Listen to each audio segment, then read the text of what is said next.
America being positioned directly beneath North America. This one got me. This one really got me. Aligned vertical, intuitive. Looking at a modern map, South America sits noticeably further east. This isn't correction, it's dramatic, but it's enough to unsettle those who feel certain it wasn't always that way. Anybody else?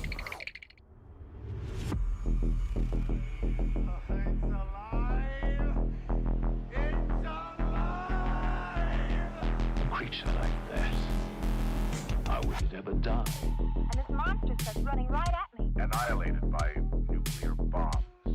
Beast is not dead. I put 4 bullets into him. Why, you're crazy. But I saw that monster too. All I want is for someone to believe me. Contaminated. Face. Horrible. Look like it would scare you to death. All right, let's get to work.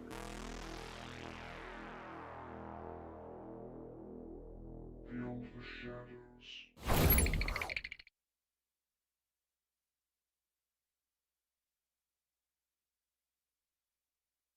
We're supposed to have sound effects running already. Him here.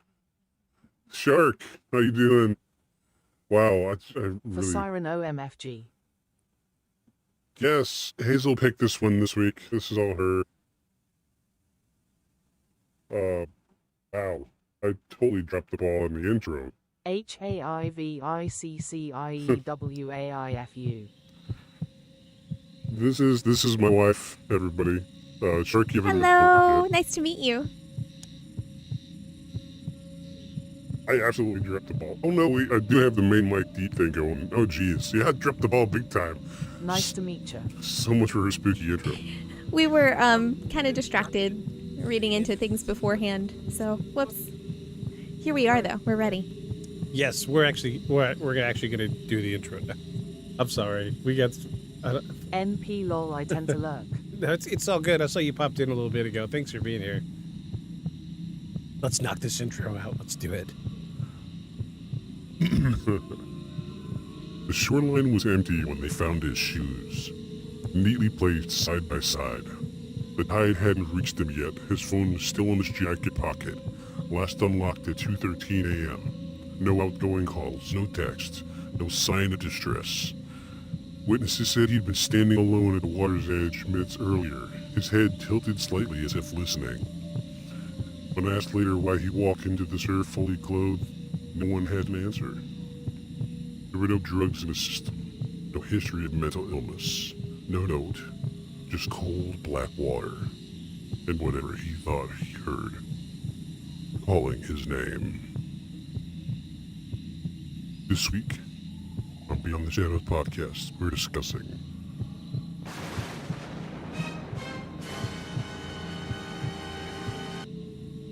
The Siren.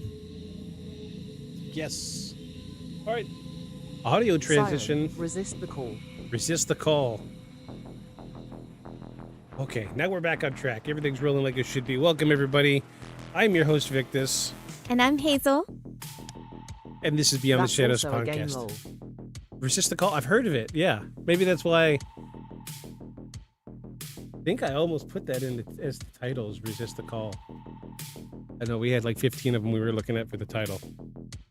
But this is Beyond the Shadows podcast, where we record a live paranormal podcast, one take, no edits, and try to figure out if this week's case is truly paranormal or just bullshit. And this week's case is the Siren, the most misunderstood cryptic in history, and it's still calling. I played it a little bit. Kinda was hard for me way back when. Let's see. I'll look it up. It's on Steam, yeah? I want to see. Siren, Resist the Call. This might be one that I can enjoy watching you play. I like to watch him play games for the storyline. Oops, mistyped. Oops, not Dark Siren. Oh no. Huh.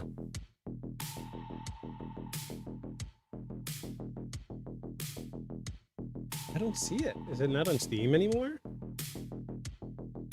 Yeah, you're not supposed to attack, but stealth lol. I am not seeing a Siren on the store anymore at Steam.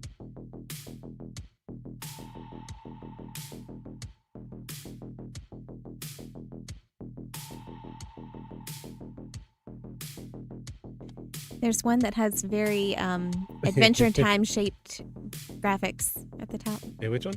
If you go up a little bit, the blue. Oh, yeah, Siren Sand. Yeah, that looks just like Adventure Time. I'm not seeing the Siren game you're talking about. Tons of games called Siren.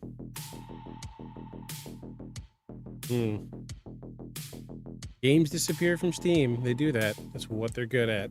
I see Hefe's just popped in here. All right, well, let's get into it, everybody. Again, this week's episode is going to be about the Siren. Hazel picked this week's case. https://em.wikipedia.org/wiki/siren_opening parenthesis video_game closing parenthesis. It was on PlayStation. Hi, Heffies. Yeah, and now I think I've seen it. I think I have seen this one. I was big into the survival horror stuff back in PS2 era because I was trying to relive that amazing feeling that I got from the first Resident Evil, and it just never came back again. All right. Any hoots and hollers? We got a couple new sounds this week. We finally got we have an undecided sound, so I'm really excited about the undecided sound because I feel like that's going to be a theme for me. that's okay. It's okay because that's part of the reason why we have two hosts. There has to be a back and forth, otherwise it's just one person's opinion. It's an opinion podcast. Who doesn't like a little bit of arguing? What was it last week? As soon as we got done, I was like, you know that dude is abducted, right? There's my sweet girl. Potatoes. Look at her go. Boil them, mash them, stick them in a stew. Thank you for the potato. But yeah, as soon as we finished last week, we were standing in the bedroom, which is the next room over. And it's first sentence we said after we got done with the podcast last week was, you know that man was abducted, right? And, You'll get a chickie soon. okay. And I was like, no, he absolutely was not. And then we continued to debate about it for quite some time. did. So, Yeah, but I'm so excited about getting chicken soon. Thank you. So, Chicken was actually her dog, and Potato was my cat. And they just, yeah. Chicken was a very good boy for 12 long years. He was a very good boy. Yeah. But it's, it's just, put him in the stream. I put him and Potato in the stream back when I was doing the gaming streaming. And it just seemed too silly to let it go, so I just kept them in there. They're the only two that I kept from the gaming stuff. I think there's one other. Yeah, this one. But this one doesn't play the music anymore because I got copyright dinged for playing the music. So we won't be doing that anymore. Now it's just silent. Anyway, let's get into this week's news and paranormal. Y'all ready?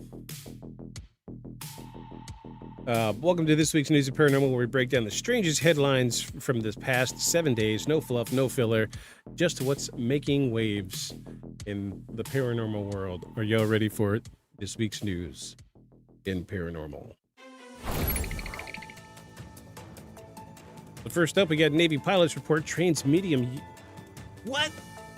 Oh, we are upside down. We're upside down. I don't know why my camera's upside down. Hold on.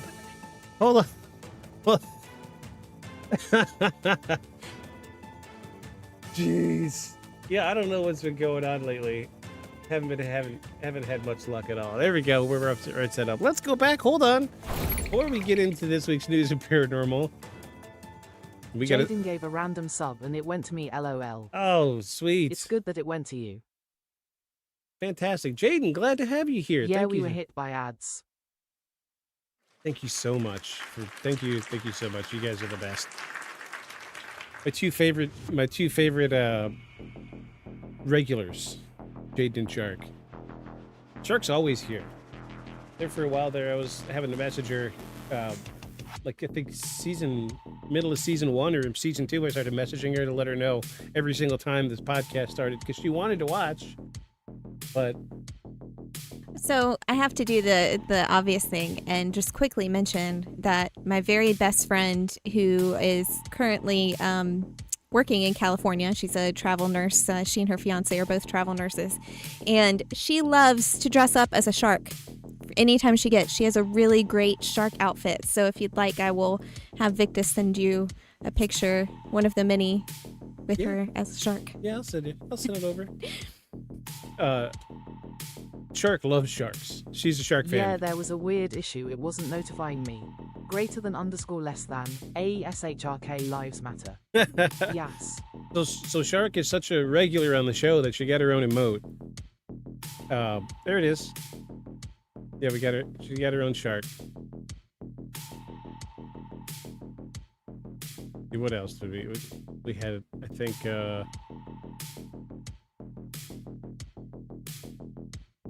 Special one. The rest of them are cryptid related.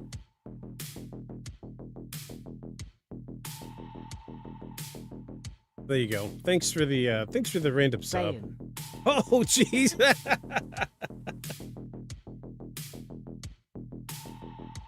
See, and this is why I put so much work into the stream. It seems silly putting all this time into it, but you see now you're starting to see why I put so much work into it. It's fun.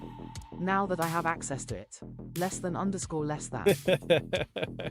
Yeah, because I need to make it not a sub, a sub redemption, but I prioritized the emotes for Halloween, I think, or Christmas. There was a Christmas one. Oh yeah, I prioritized the Christmas Mothman.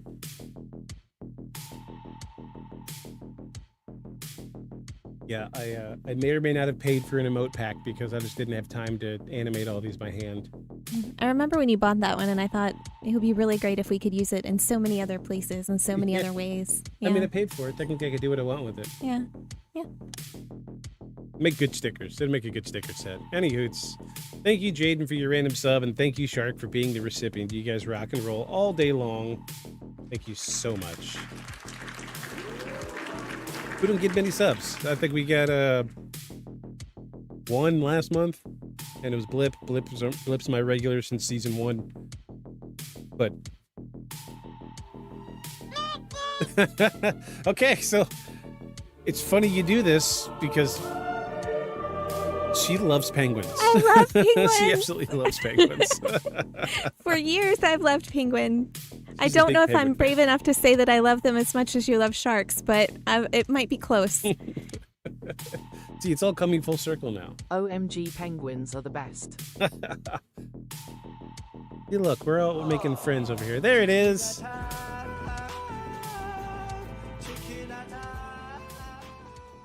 He was so confused when I was trying to shoot that video. He's like, what are you doing? What are you doing? Why do I gotta sit still on this? They're so cutie. Thank you so much. We'll have to make some for Olive and Basil one of these days. Yeah. If they If we can sit get still him to long sit enough. still long enough. Yeah, we get 2 new babies now, so we've got to bring them in. Olive oil's olive oil's over here. We don't usually get the small ones in here, but she's been, that's her cat. She loves this human unequivocally. Olive, who Olive does? CAT. Oh, she doesn't want to be in the shot. Oh, nope, don't fall off, babe. You're gonna fall backwards. So Olive was discovered and found at Walmart Garden Center, and I didn't want to leave her, and she wanted to come home with me. So now she lives with us for 2 years, but apparently doesn't want to be on camera. We're a little camera. She doesn't tolerate. I don't think. She doesn't like being held. Is the thing. She lets me hold her. Lets me hold her. I'm the cat whisperer, though. So.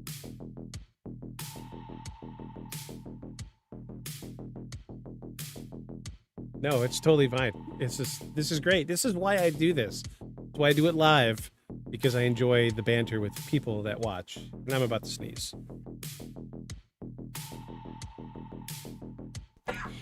So Olive is just off camera here, sitting on the ground. We may need to get one of those little like pet cameras to go. Yeah, that was actually the plan. So when we reorganized, so we remember, if you all remember correctly, that used to be the background of the old setup, and we turned Shirt. Oh, yeah. Don't look at the shirt yet. We haven't gotten there yet. Don't look at it. Yeah, IKNOW. But one of the things we did when we rotated was we put a pet bed here. Because the plan was, if we could get the animals to be calm enough, slow down enough, we would set up a camera just for the pets. But no, it wouldn't happen.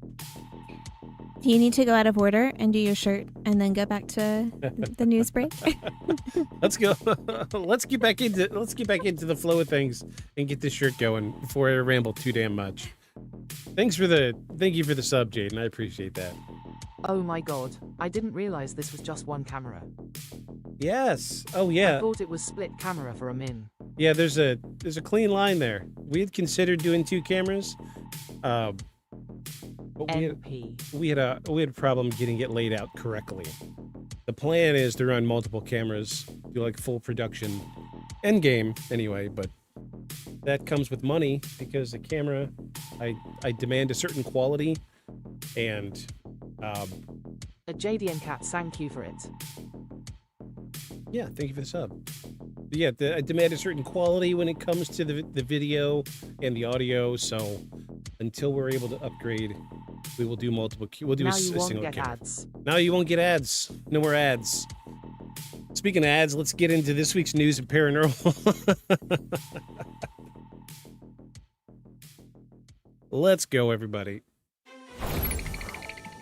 And we're right side up. Check that out.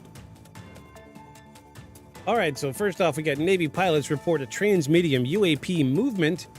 Recent defense discussions have resurfaced pilots report describing unidentified craft capable of moving seamlessly between air and water. The term being used again is trans-medium, meaning the object appears to operate in multiple environments without slowing down or creating expected impact signatures. Officials have not provided new footage, but renewed attention is being placed on older incidents where radar signatures suggest objects entering the ocean without debris or splash patterns. And secondly up, we've got deep sea researchers record unidentified harmonic sounds, and this is not a new event. If you remember the bloop, marine scientists conducting long-duration hydrophone recordings off the Atlantic coast captured a low-frequency harmonic tone that does not match known marine life, shipping traffic, or seismic activity. Researchers are calling it biologically ambiguous. The sound reportedly repeated in patterned intervals of nearly 6 minutes before stopping abruptly. And next up is the rural lake linked to cluster of unexplained drownings reopens investigations. A Midwestern county has reopened investigation files on multiple drownings that occurred over a 10-year period in the same section of a recreational lake. Family members of victims are claiming several of the deceased had expressed feelings of being drawn to the water in the days leading up to their deaths. And a nice tie-in to what we got going on this week. Authorities have not indicated foul play, but are reviewing environmental conditions and historical safety reports. Officials state there's no evidence of criminal activity. And archaeologists discovered coastal shrine believed to be dedicated to a water deity. Excavations along the Mediterranean shoreline have uncovered what researchers believe to be a shrine associated with ritual offerings to a sea entity described in inscriptions as the Singer. Also a nice tie-in for this week's episode. The site contains carved stone fragments referencing safe passage and protection from the call beneath the wind. Scholars are currently analyzing the inscriptions for historical context and the dating.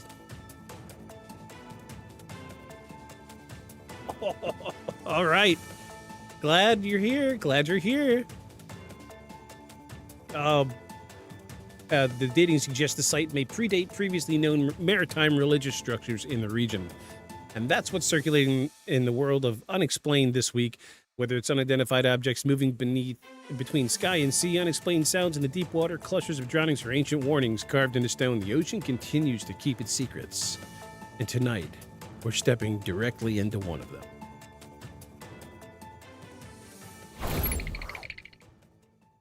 All right. Who'd you call this week? Who did I call? You want to know who I called? I do. So you all remember the Deadliest Catch, right? No, I didn't call anybody from the Deadliest Catch. I did something different. So This is a video that we're going to show later. It's one of my favorite videos, and we watched it during the Mermaids episode in season 1. But still kind of hails back to the Siren. We're gonna see it later. But I was able to track down the original guy, and I got a hold of him. So I called him, and I was like, "Hey, man, we're doing this episode on the Siren. Can I get a good quote?" And he's like, "You know what? Before I give you a quote, I need to know something." I was like, "Yeah, what is it?" He goes, "It's very important that I know this information before we go any further, because I need to know that we're being safe. This is a serious subject." I'm like, "Yeah, cool, man, whatever. Just tell me, I mean, what do you want to know?" And he got real quiet on the other end of the line, and he goes, "My only question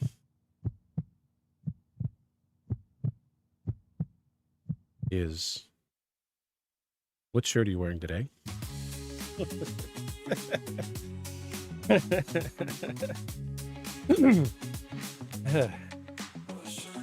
Indeed. We need a sweet animation for what shirt are you wearing today. It seems like the screen is just way too still for all this chaos happening. Indeed. Maybe just like shots of you on the phone. Yeah, like a little geez, like the intro to Mystery Files. What are you wearing? Okay, jeez, all right. I'm wearing my Japanese Kirby shirt tonight. I don't know what it says. I'm sure it says something along the lines of Kirby. I can find out right quick. Google Translate's incredible. I didn't mean it like that, LMAO. No, you're fine. I haven't learned all of Japanese yet. The kanji always kind of trips me up. It's different. Let me get a picture of it, and I'm gonna run it through Google Translate. While you're doing that, should I tell them about the boring tie-dye shirt I have on? Not boring, but go ahead. I actually really like it because it's hand-me-down That from H-looking a one close might be friend. A good close friend of mine, so a little hand-me-down tie-dye shirt.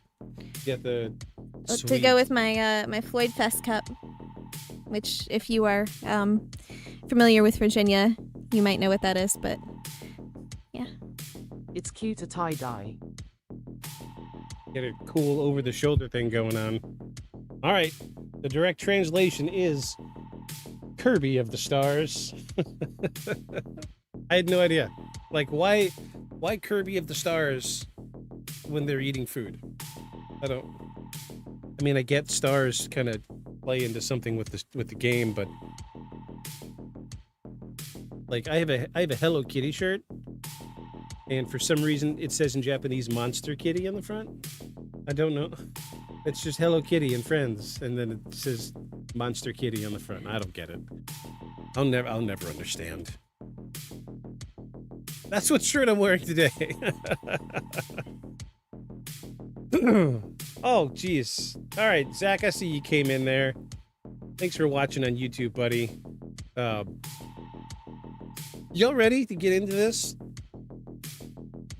We have I hope you all got your knee-high boots on, because we get some shit to wade through today. And it's, this stretches Yee. all the way from ancient Greco-Roman times to one of the most recent sightings of 2024. It goes a little deeper than most people would anticipate. So I think we're going to have some fun tonight. I really do. I hope this leads up to kind of your expectation, because I know you picked this subject. Do you want to give us a rundown of what you think you know about what you think you know? Oh, I muted myself. What do you think you know about Sirens? So, I mean, the biggest thing is the story we're going to start out with, because it's such a big part. Well, it's not like big part considering how big the story is, but of the Odyssey, it's the part that kind of stuck out in my mind. And then, I know that the traditional kind of image that we have of a siren is not really what we should have of the siren. It's something that's kind of morphed over time. Right. But, I just have a lot of thoughts about this because I just find it very interesting if you think about like juxtaposition of some of the traditional Human head on a bird expectations. body. Yes. Oh, there we go. The traditional expectations for male and female roles, and then thinking about this in context of men going out to sea and hearing this sound and then being lured to their deaths by these women, is very interesting to me in and of itself. And so I'm excited to see what we have here, but I'm also just thinking about it in terms of symbolism. Right. And like just a commentary. And so I don't want to, I know that's very vague. I hear myself and I know that's very vague, but I think we're going to dive deeper into that as we go. Right. It's not so black and white as we think, as in, somebody thinks of a siren. I think a person's initial knee-jerk reaction would be some mysterious, beautiful woman calling to a guy in a pirate ship trying to get him to dive off into the sea. We've all seen Pirates of the Caribbean. Very loose description of what a siren actually is. And like Shark said, originally the siren was a bird with a woman's head. Not what we think today is swimming around in the ocean. So there's a lot more to this investigation, and I think most people would agree once we really start digging into this. So what are you really hoping to get out of this tonight? like you plan on getting your life changed from this information? So I'm just really excited to kind of hear about the stories that we have here, and then also hear what people have to say about this, because I know what my thoughts are on it, but I think they can be changed. And just having the other perspectives, the new perspectives involved in this discussion, right, I think will be good, because this has always been such a strong story, and people use this symbolism in other poems and stories all the time. I mean, I've used it in my poetry that I wrote and published years ago. Mm-hmm. And so it's just going to be, I think, a little bit of an eye-opener as to how accurate that symbolism and maybe inaccurate that symbolism might actually be. Okay. So I'm excited. Cool. Well, jerks, let's get into it. This is going to be fun. We're going to have some fun tonight. I can feel it already. Even got some watery sound effects lined up for tonight. Some new watery sound effects. I'm going to do my best to stay on top of the live production this evening. It's difficult at times, especially when I'm reading and trying to trigger the right sound effects at the right time. But that's the fun part of this podcast, is it's a live show, one take, no edits. So all the sound effects and music you hear is triggered live by me. I've got a tablet right in front of me here, and I've got like 30 something sound effects that I blast off all the time. I'm sure y'all know about it. Who are you calling a cootie queen, you lint liquor? Yeah, that's me. Maybe one of these days I'll be a better co-host and learn how to do that, so you don't have to do so many things. No, it's fine. It's totally fine. I'm just sitting over here. Totally fine. It's totally fine. We can ease into it. No big deal. Maybe this will be my big selling point to you, because I've been wanting a newer version of this, something bigger. So, something to think about. Let's get into it, folks. Let's get into it. This is Beyond the Shadows Podcast, Season 3, Episode 9, The Siren. This is Act 1, the original account.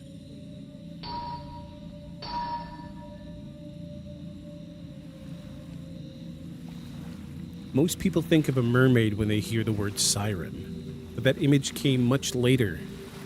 The earliest written account of sirens appears in ancient Greece in the Odyssey, and in that version they were not fish-tailed beings rising from the sea. They were described as creatures with the bodies of birds and the faces of women who lived on rocky islands surrounded by dangerous coastline. Ships that passed too close were said to be lost, and the island was described as littered with the remains of previous crews. In the story, Odysseus is warned about them before he even encounters them. He's told that their song is impossible to resist. It's not described in detail, and we're never given the melody or the words in full, but what matters is the effect. Anyone who hears it feels compelled to move toward it. The danger is not physical at first. It begins in the mind. Oh, hold on. Wait a second. 2 seconds. This audio clip should have looped. Take 2 seconds. 2 seconds. Odysseus does something unusual in response. He does not prepare weapons. He does not try to avoid the area entirely. Instead, he orders his crew to plug their ears with wax so they do not hear the song at all. Then he asks to be tied to the mast of the ship. He tells them that no matter what he says, once they are within range, they are not to release him. And that detail is important because it shows that he expects to lose control of his own judgment. He anticipates that hearing a song will change his thinking, and when they sail past the island, the crew hears nothing. Odysseus does, though, and he begins shouting. He demands to be untied. He orders the ship to turn towards the sound. The crew ignores him and continues rowing until they are safely out of range. Once they pass the island, the effect ends. Odysseus regains control of himself immediately. There's no lasting possession or lingering madness, and the influence appears to depend entirely on proximity. And that story moves on without describing the Sirens in detail, and there's no confrontation and no physical battle. What remains is the implication that other ships did not take precautions. Ancient Greek art from that period often shows Sirens positioned near bodies or in scenes connected to death. They are not portrayed as romantic figures. They are associated with fatal outcomes. And over time, the image of the siren changes. During the medieval period, the bird-like features fade and merge with tradition of mermaids. The wings disappear, replaced by a fishtail. The creature becomes fully aquatic in appearance, often holding a comb or a mirror in later artwork. The tone softens visually, but the basic story does not change. Sailors who hear the singing near certain stretches of water are at risk of steering toward danger. But what stands out at the earliest versions of this is that the threat does not behave like most mythological monsters. There's no chase scene, there's no violent attack. The person affected appears to act on their own. The danger begins when hearing something and deciding to respond. It is also worth noting that the story emphasizes isolation. The crew members who cannot hear the song remain rational and unaffected. The one person who hears it is the one who struggles. The influence does not spread through the group. It targets the individual. So if the siren were simply a symbolic way to describe reefs or storms, the focus of the story would be likely on navigation errors or sudden weather shifts. Instead, the focus is on listening and restraint. Odysseus survives because he assumes that his mind cannot be trusted once he hears the sound. He relies on preparation and physical restriction rather than willpower. And that element gives the story a practical quality. It reads less like fantasy battle and more like a warning about how easily judgment can shift under certain conditions. The siren, in its earliest form, is not defined by appearance as much as by outcome. People hear something, they move toward it, the result is fatal. When stripped of artistic interpretation and later embellishment, the core of the myth is simple. Near dangerous water, there is a phenomenon tied to sound and perception. Those who engage with it are at risk, but those who block it out remain safe. And that is the first recorded version of the siren. Not a mermaid rising from calm seas, but a warning attached to a specific kind of experience. Hearing something near water that feels important enough to override caution.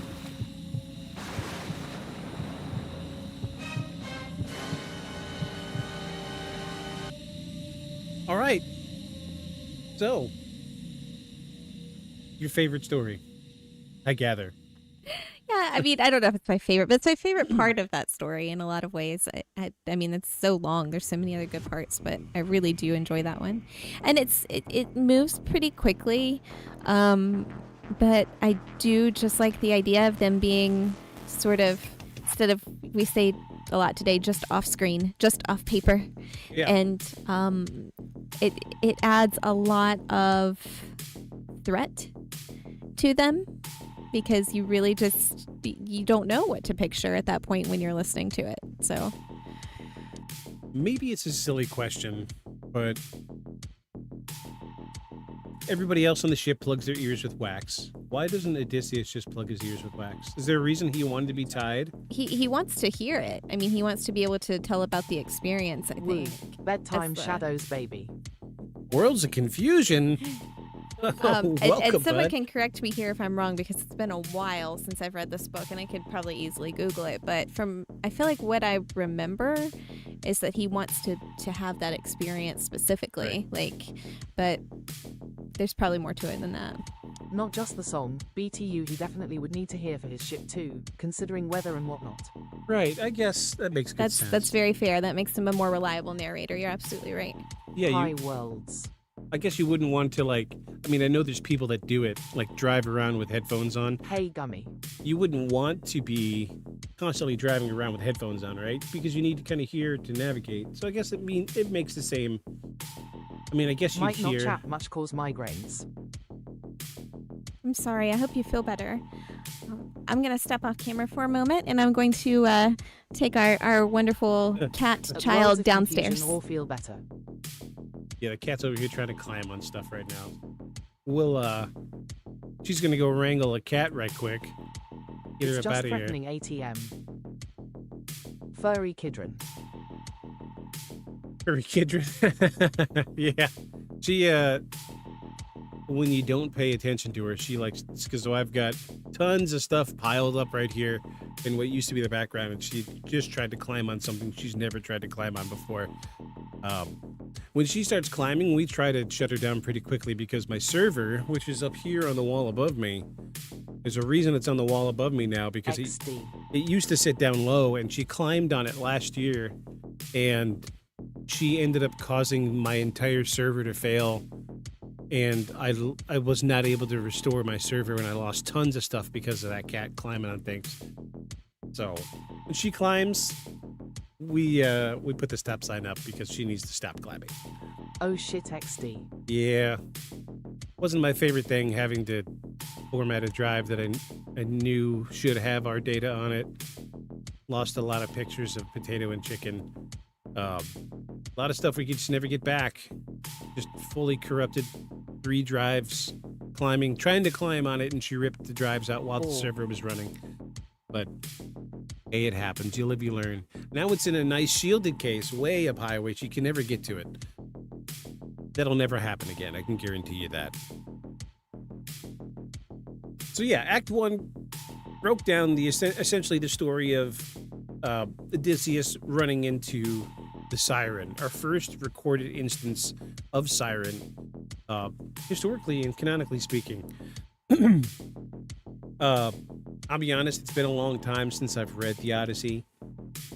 Geez, high school, maybe a little after high school, but I barely remember that part with the being. I remember him wanting to be tied to the mast, but that's really about it. I don't know. My brain's just running on the why not a couple people?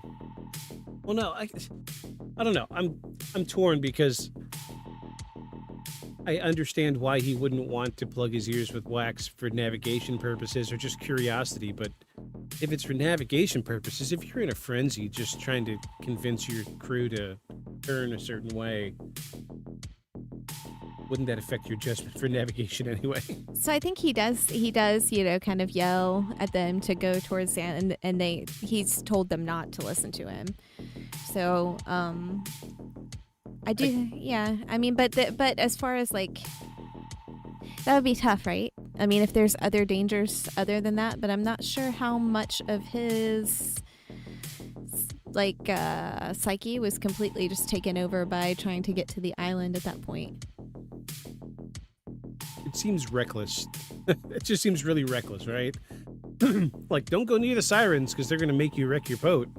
So what does he do? He goes near the Sirens. I don't know. I'm remembering correctly, though, I think this was at a point where he had a choice, and one choice was more dangerous than the other, and this option allowed him. But I could be misremembering that. But It's been a minute. I guess we need to go back and read that. A little rusty. A little rusty. All right, then.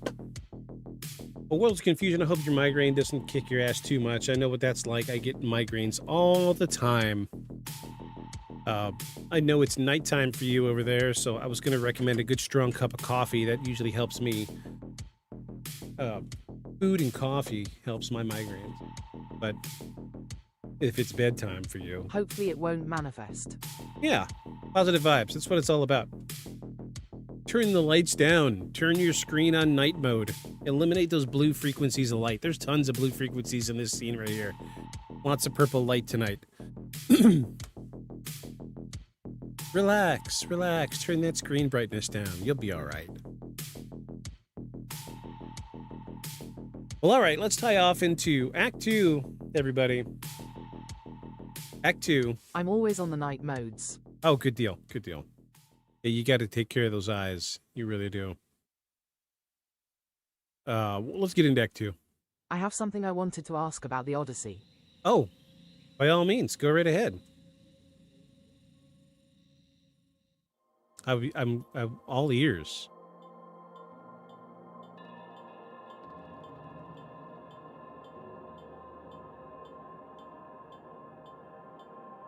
Does it have to do with aliens?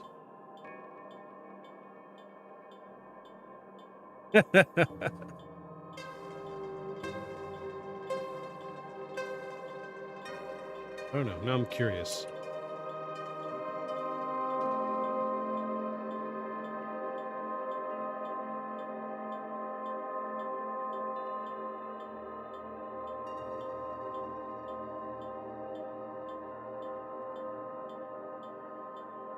Wasn't that book, when it was translated originally by men, that it had forced inclusion of misogynistic terms that actually wasn't in the original Greek text?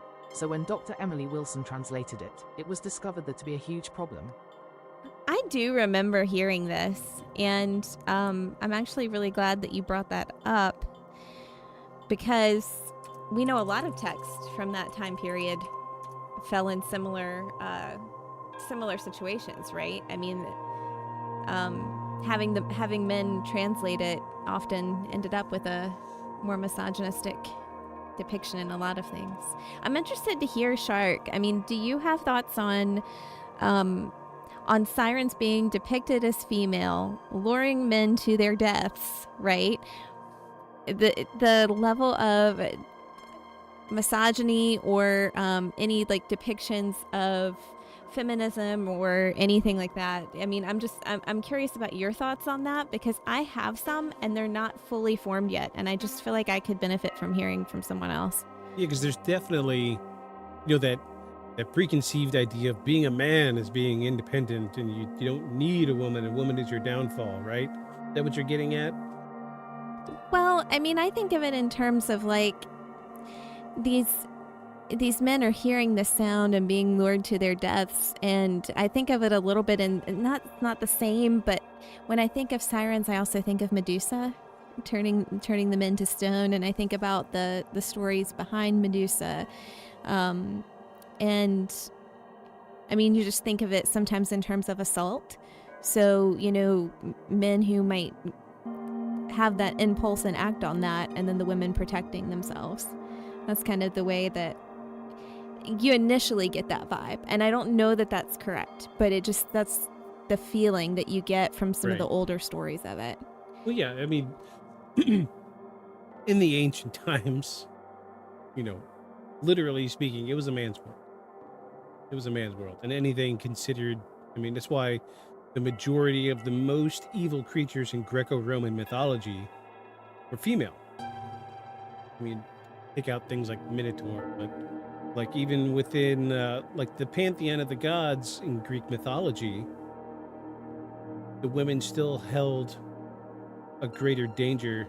Like say Zeus, like Athena had power over Zeus. Even though he acted all kinds of ways. Yeah. Which is, I don't even want to, I mean, Zeus kinda that did would his be the own whole thing. podcast if you got into that. But I want to quickly say something about what Shark said about, let's see, sorry, I have to get kind of close to That was your first comment. the forced inclusion of misogynistic terms that wasn't in the original Greek text. So we have some results pulled up for that here.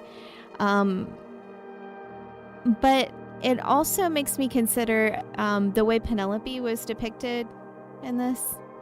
And so maybe we can look at that too when we... Yeah. I only started to consider that when we mentioned the Odyssey. I haven't read the Odyssey itself, but the book apparently was serving as a warning for wives not to leave their husbands. Odysseus isn't a hero. He's a very problematic character, from Yes. what I read. I do wonder just what was changed when it revolves around women. Women were oppressed a lot. They used to be much more a case of leaders, advisors, etc. I have issues with a lot of history that was edited to put the oppression of women. You know, that's why that's why when I look at historical context, a lot of people praise like the Spartans because they were a very masculine group. But if you look at the historic major sidebar here, but historically speaking, when it came to the Spartans, the women ran the society in Spartan society. This one thing they did right in that movie, The 300, was what was the main dude's name? Dionysus? Whatever the Spartan dude was. He didn't do a single thing in that movie without going and talking to his wife first. And she ran that entire city while they were gone. And she was the main decision maker for everybody. And that's why I like Leonidas. Leonidas. That's it. Yeah. He didn't do a single thing in 300 without referring to his wife first. And ultimately, the one thing that he did in 300 without asking his wife first, you know what happened? He died. So, but no, that's the way Spartan society was they... Women were also a lot more hunters than just men. Exactly. X. Yeah.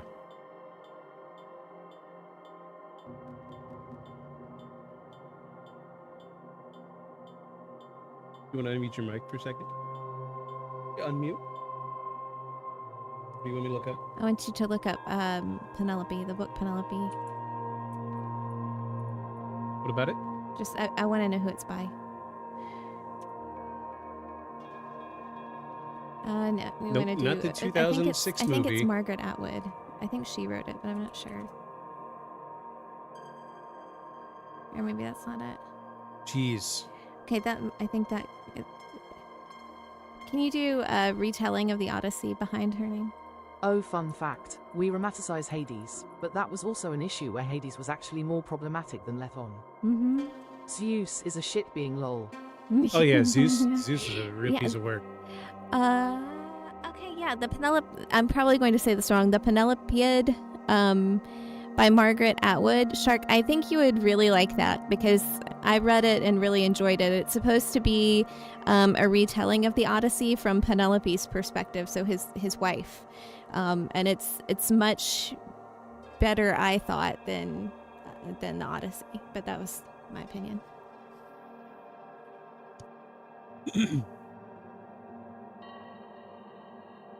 Yeah, all of the... It seemed like all Have of the... Victus send me it on Messenger or something. Yeah, I gotcha. I have bad auditory processing half the time XD. Oh, you're good. I will look it up, and if there's a good audiobook, I can help you get set up with the app that I use. I talked about it like a month ago. This app called Libby. Oh my God, this video is not sponsored by Libby, but let me just say. No, but this video is sponsored by, pretty close to poor people who have to get free things where we can't. Right, And that's right. Libby. So she reads books. I prefer to read physical text. Okay, cool. XD. Well, look, this goes both ways. She prefers to read. I prefer audiobooks. I cannot afford any subscription service with audiobooks. So I got this app called Libby, and what it does is it ties to whatever local area your library is tied to, right? So I got a library card, a local library card. I put in my local library card, and now I have access to millions and millions of audiobooks. You can download digital copies of books and read them at your own leisure on your phone. You can do it all on your phone. I've knocked out like 23 books already this year. And I was able to get my library card and sign up for Libby without even having to go to a library. Of course, I spend almost every weekend in the library, so, but that's okay. Poke your eyes out here, everybody. Round of applause, poke your eyes out. High pile. I got to give a shout out right quick. Heyo. Go check out Poke Your Eyes Out Radio at twitch.tv/PokeYourEyesOutRadio and go show them some love. Thank you again, Poke Your Eyes Out Radio, because this wonderful backing track we're listening to right now is handcrafted by this individual. Fantastic. We use this every week. It's so good. It's so good. Poke, I'm glad you're here. My wife has joined me. She is my new co-host for the podcast, bringing a more grounded response to a lot of my manic ramblings. It's legit at Poke Your Eyes Out Radio. Yeah, this awesome backing when the track. spring, summer hits, I'll record the night and do another. Oh, fantastic. I'm really looking forward to it. I'm glad you're here because we just talked last week about music that I would like. I have one of those. Oh, really? Ooh. Wait, is this the one that you told me about? And you told me about that makes something? Like, you showed me a picture? He makes music. No. I mean, his wife, too. Like, didn't you do... Oh, no. This is the one that his wife was in Ripley's Believe It or Not with her dog. That's what it was. And Yes. there was something special about... Indiana Bones. Yes. Yes, I remember now. Indiana it's all Bones, coming back. everybody. Indiana Bones is awesome. I told you I was going to tell my wife about it. She's the diehard dog fan in the family. But no, we were just talking last week about music or the podcast, and I tried to get a good clip of the intro. We do include the board game on the dog tonight. Oh, cool. I was trying to get her to hear the opening theme song for Coast to Coast AM. And I was like, this is the vibe I'm going for with the podcast. I was like, this song embodies paranormal. I was like, this shit's been on the air for 40, 50 years at this point. Yeah, if you really want to get the vibe that I'm going for, Poke, check out the intro theme song to Coast AM. Stellar. I love the driving beat. It's the same same structure I used for the intro song for the podcast. Just the driving beat that's similar to a heartbeat, and then it morphs and warps over time. I think the actual intro was like 11 minutes long. Really long for a radio show, but I'm sure Coast to Coast AM has got a lot going on. Anywho, glad you're here, Poke. Glad you're here. Tonight we're talking about the Siren. And so far it's turning out to seem like it's not exactly what we thought it was going to be. It's not mermaids. In fact, the Siren is a bird. I will listen to that. Oh yeah, check it out. You should really listen to Coast AM. We are also not sponsored by Coast to Coast. Yeah, we are also not sponsored by Coast to Coast AM. Look, I tell this story all the time. I can remember, and I just told this story to her. I can remember as a kid, my dad was shitty. Mom, they divorced when I was real little. So my way of getting away was I would go camp out in the backyard, pitch the tent in the backyard, and I would take my little Sony boombox out there that ran off of D batteries, and I would run it on CDs until it didn't have enough power to play the CDs, and then I would stay up all night long. Nah, were they not sexy ladies on rocks that sing poor sailors into the shoals? No, they weren't. But I would play that radio until the batteries ran down enough to where it wouldn't play CDs, and then I would switch to the radio. And I've always had a strong distaste for mainstream music. so I wouldn't listen to FM radio. And I remember the first night that I came across Coast to Coast AM. I should draw a siren of the original depiction variety lol. Yes, please do. I know last time we talked about when we talked about Cryptid, you blessed us with an incredible sketch live while we were talking. If you want to do that, please do. I would love that. Oh, unless I don't think you're working tonight. I don't think so. If you're not working, we would love to see a sketch. But yeah, I stayed up all night. Less than siren. Ooh, a siren? I can't see it. Can't see it. Oh, it's an eyeball figure. I don't work on Sundays low. Oh, okay, cool. Yeah, I would love to see a sketch. You know, I'd love to see those sketches throw back to when I was doing art. But yeah, I remember staying up till like 3 or 4 in the morning listening to Coast AM. And I was just blown away that this guy on AM radio was talking about UFOs and aliens and ghosts and Bigfoot. And I remember waking up the next morning and trying to tell my dad about it. And I was trying to find it on the radio, and it was like not there because at 6 a.m. it goes off air. And I didn't know that at the time. It was like 6 or 7. But it had such a profound impact on me that from single digits age up until me being nearly 40 now, I'm still into the paranormal, and it's all because Coast to Coast AM. So those of you who really want to hear some shit, go check out Coast to Coast AM. Y'all will love that. And again, the show is not sponsored by Coast to Coast AM. Anyway, let's get, do you have anything you need to say before we get into Act 2? I do not. This one's going to run a little long. I hope y'all are ready tonight. All right, this is Act 2, everybody. Act 2, The Patterns Beyond Greece.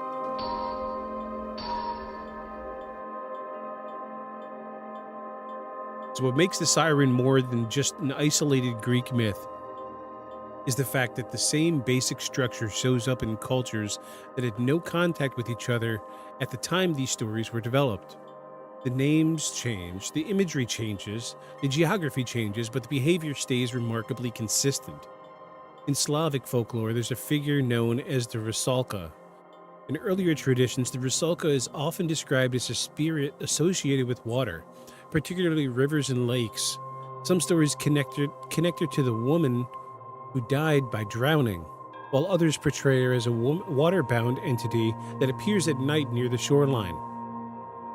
In several accounts, men who encounter her are drawn toward the water and later found drowned. What's important is that the stories don't usually describe a violent struggle. They describe approach. A man sees or hears something near the water and goes towards it. So move west into parts of Ireland and Scotland, and you find stories of the Merrow. In some later retellings, the Merrow resembles what we call a mermaid, but older accounts are less romantic. Fishermen describe here singing over the water, especially before storms. Some claim to see figures just beyond the break of the waves. The pattern... So, sirens, they only get mad every first Tuesday of the month and during tornado season. I guess. Your guess is as good as mine at this point. We're very early on in the investigation. Some claim to see figures just beyond the break of the waves. The pattern in these stories is similar. Someone hears something unusual. I mean, those are the only ones I've heard. The first Tuesday? I guess it depends on the ones that you've heard about, because we're looking at sirens as a whole. Not just the traditional pirate ones that you see in the water, but the consistency across cultures throughout the world is what we're getting at tonight. So it comes down to whatever region you're really from, right? I'm very curious about this whole Tuesday thing. Tuesday? Why Tuesday? Some claim to see figures just beyond the break of the waves. The pattern in these stories is similar. Someone hears something unusual, moves closer to investigate, and doesn't come back. Again, the emphasis isn't on a physical attack, it's on a decision to approach. In West and Central African traditions, the figure of the Mami Wata, not the Mami, The Mamiwata appears in various forms. The culture or meaning of the Mamiwata is complex and deeply spiritual, and in many contexts she is associated with healing, transformation, and wealth. But there is also accounts tied to water where individuals report dreams, music, or visions connected to rivers or the ocean before sudden behavioral changes. In some cases, those changes lead to drownings that are later explained through spiritual frameworks. The specifics differ, but the link between water, sound, and vision or altered behavior is there. And in Japan, there's the Ningyao. It appears in folklore as an aquatic being. While the term covers different types of entities depending on the region, some legends describe strange occurrences near coastal areas, unusual sounds, sightings, or omens that precede death and disaster. The Ningyao itself is not always portrayed as actively luring victims, but the connection between waterbound entities and fatal outcomes is consistent.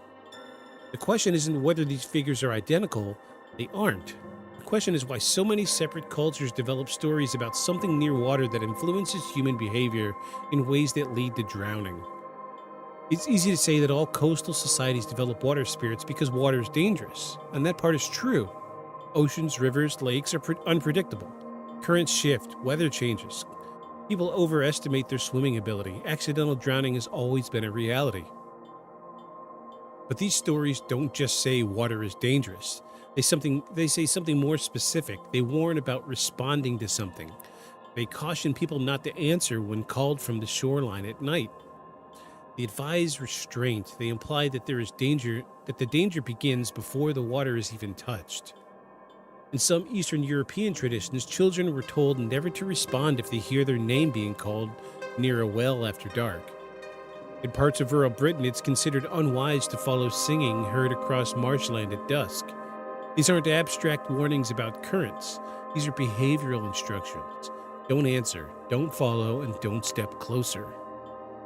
That reputation is hard to ignore, especially when it shows up in regions that did not share common mythology at the time these stories were forming.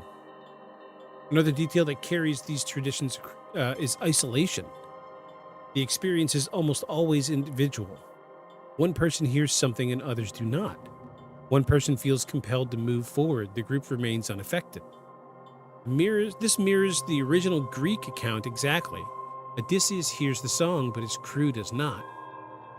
If this were mass hysteria, you'd expect group experiences. Instead, the stories emphasize selectivity. The influence seems to choose a listener. And there's also a reoccurring environmental factor, time of day.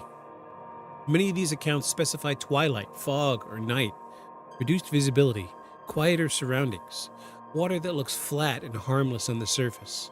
Sound travels differently over still water, especially in cooler evening air. A distant voice can seem much closer than it is. Wind moving across rock formations or reeds can create tones that resemble music. It's possible that natural acoustic effects contribute to these legends, but that still leaves the question of response. Hearing something unusual is one thing, but deciding to approach dark water alone is another. And when you line up these traditions up side by side, what stands out is not the creature's appearance, it's the pattern of human behavior. A person near water hears or perceives something that feels meaningful. They move toward it, and they don't return. Different cultures explain that pattern in different ways. Some call it a spirit, some call it a water woman, some call it a sea being. The Greek version called it a siren. What all of them share is the idea that the danger begins in perception. The threat is not always visible, and it isn't charging out at the waves. It doesn't need to. It influences a decision first. And that raises a bigger question. Did these cultures pass a single story around the world, or did they each witness similar events and create their own expectations independently? If it's the second option, then the siren isn't just a mythological creature. It's a label attached to a recurring experience, a way to explain why someone who understands the risk of water would still walk to it calmly. And if that pattern has emerged across continents and centuries, then the siren is just a Greek legend. It's an archetype tied to something about the way humans respond to water, sound, and isolation. Different names, same outcome. And always, the same starting point. Someone standing near the water, hearing something that feels important enough to follow.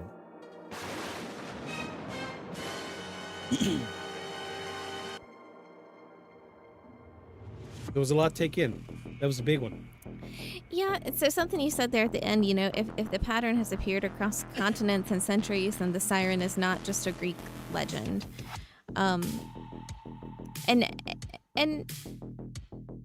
sure, I mean, it's part of a Greek legend, but there was a question earlier on in that was, is this something that passed, over lots of different areas, and yes, I mean, I think it would have, especially in the age where we began to trade more freely with everyone, and we didn't just trade objects, we traded diseases and Right. and stories, Yeah. right? But this whole act just reminded me of something that my grandmother used to say, which is water is a vicious mistress, and there was some kind of something very similar to that in what you were saying, but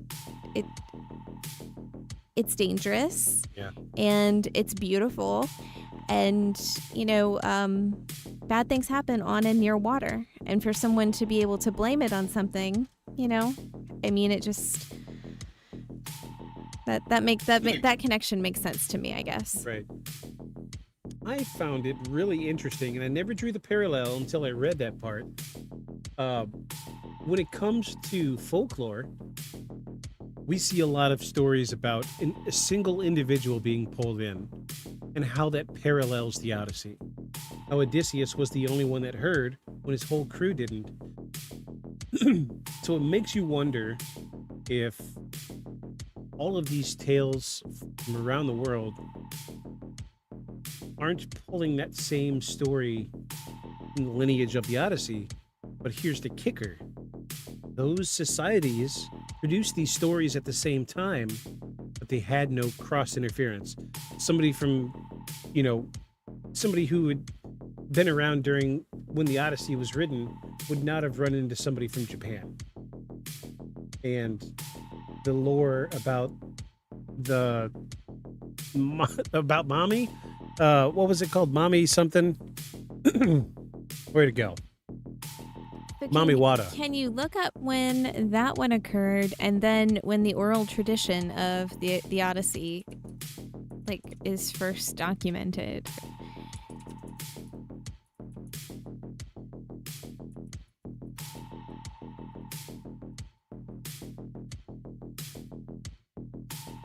'15th century West African. Okay. Okay, and when? And it looked like it originated potentially with European traders, but I couldn't see all of it. So this is going to be after, but this will tell us. And not take place. You want the oral tradition. Oh. I love that that's what it gave you. There's going to be a new Odyssey movie coming out, guys. 1200 BC. Mm-hmm. Oh wow. So this was an oral tradition before it was written. Yeah. So 15th century to 12 BC. That's almost 3,000 years. So I could see there being a crossover, like a bleed through between oral traditions. I mean, that was kind of the thing back then, right? Was people would travel the world and then they would come back and say, hey, here's what I heard from them over there. And, that's the great thing about folklore is it's adopted and it evolves over time. And I'm starting to feel like maybe that's what it is. Because that's a big parallel between the Odyssey and a lot of these, and every single one of these regional retellings of the Siren is the single person hearing instead of the group of people hearing. That's a big red flag for me. Big red flag. Big red flag. Big red flag. Very interesting. Did that really say there's a new Odyssey movie coming out? Yes, this year. Oh, July. Cool. Wow. Wait, I don't understand. Why is there people but in... it does appear like maybe it's more modern than you would think. I see people in space wearing tactical gear. What? But it says the preview of the Odyssey movie. I'm confused. You know what? Christopher Nolan's directing it, so there's no telling. Tom Holland? Anne Hathaway? Rob Pattinson? Charlize Theron? Oh, y'all get ready for a crazy version of the Odyssey. That's all I gotta say. Ew. Poke, I love your little your little tentacle lady you made out of emotes. Easy. Ningyo is like a siren mermaid thing, by the way. Yeah. I feel like I feel do like- what I can with what I got. No, you're good. I feel like we talked about it a little bit. I feel like I have. Huh? Yeah, I think we maybe mentioned it in a previous episode.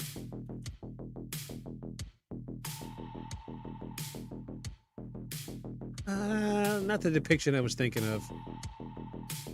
There's something very similar to one of these also in one of the Grimm's fairy tales. I'll have to see if I can find it when we go on our quick break later. I'm pretty sure.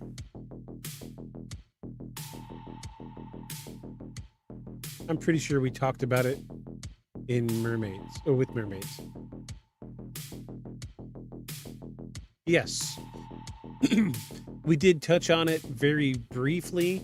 It was like 4 sentences about the Ningyao back in season 2, episode 7 on mermaids. Very quickly just glanced over it. We tried to get as much as we could into that one episode because there's so many different ideas about mermaids. That was a wonderful story. Which, you know, some of the evidence that we looked at for the mermaid episode, we're going to look at again tonight because it's one of my very favorite videos. It is wonderful and it is horrifying. Are you ready to take a bathroom break? Okay. No, I'm good right now. I'm good. Usually I'm like 3 beers deep and I need a bathroom break, but I am good right now. Let's get into Act 3. Unless there's anything else that you want to unpack from Act 2. No, I think I'm good. Okay. Well, let's dive off into Act 3, everybody. Act 3, what happens in the mind?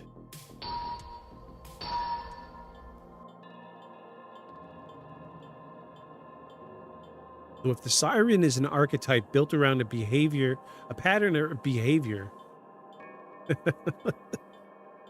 a pattern of behavior, then the next step is to look at what might be happening, might be blah blah. Hold on, let me have a little bit more of this beer.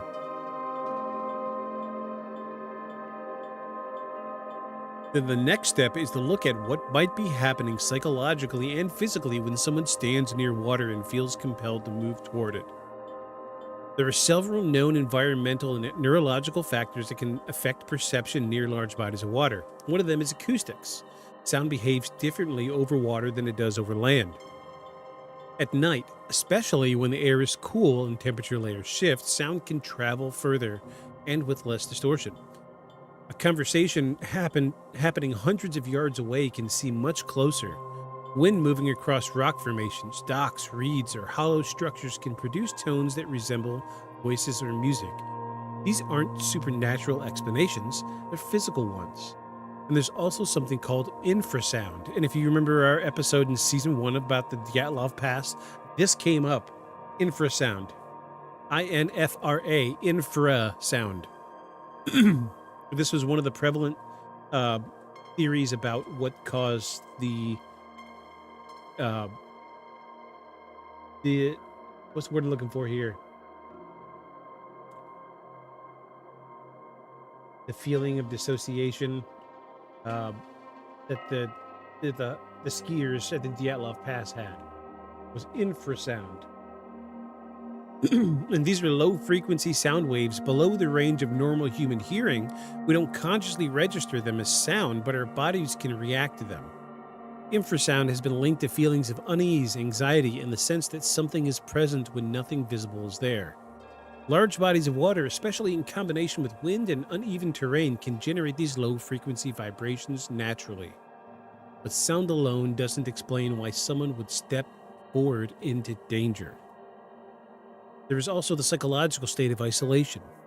Water environments often create sensory narrowing. At night, vision is limited. The horizon disappears, depth perception becomes unreliable.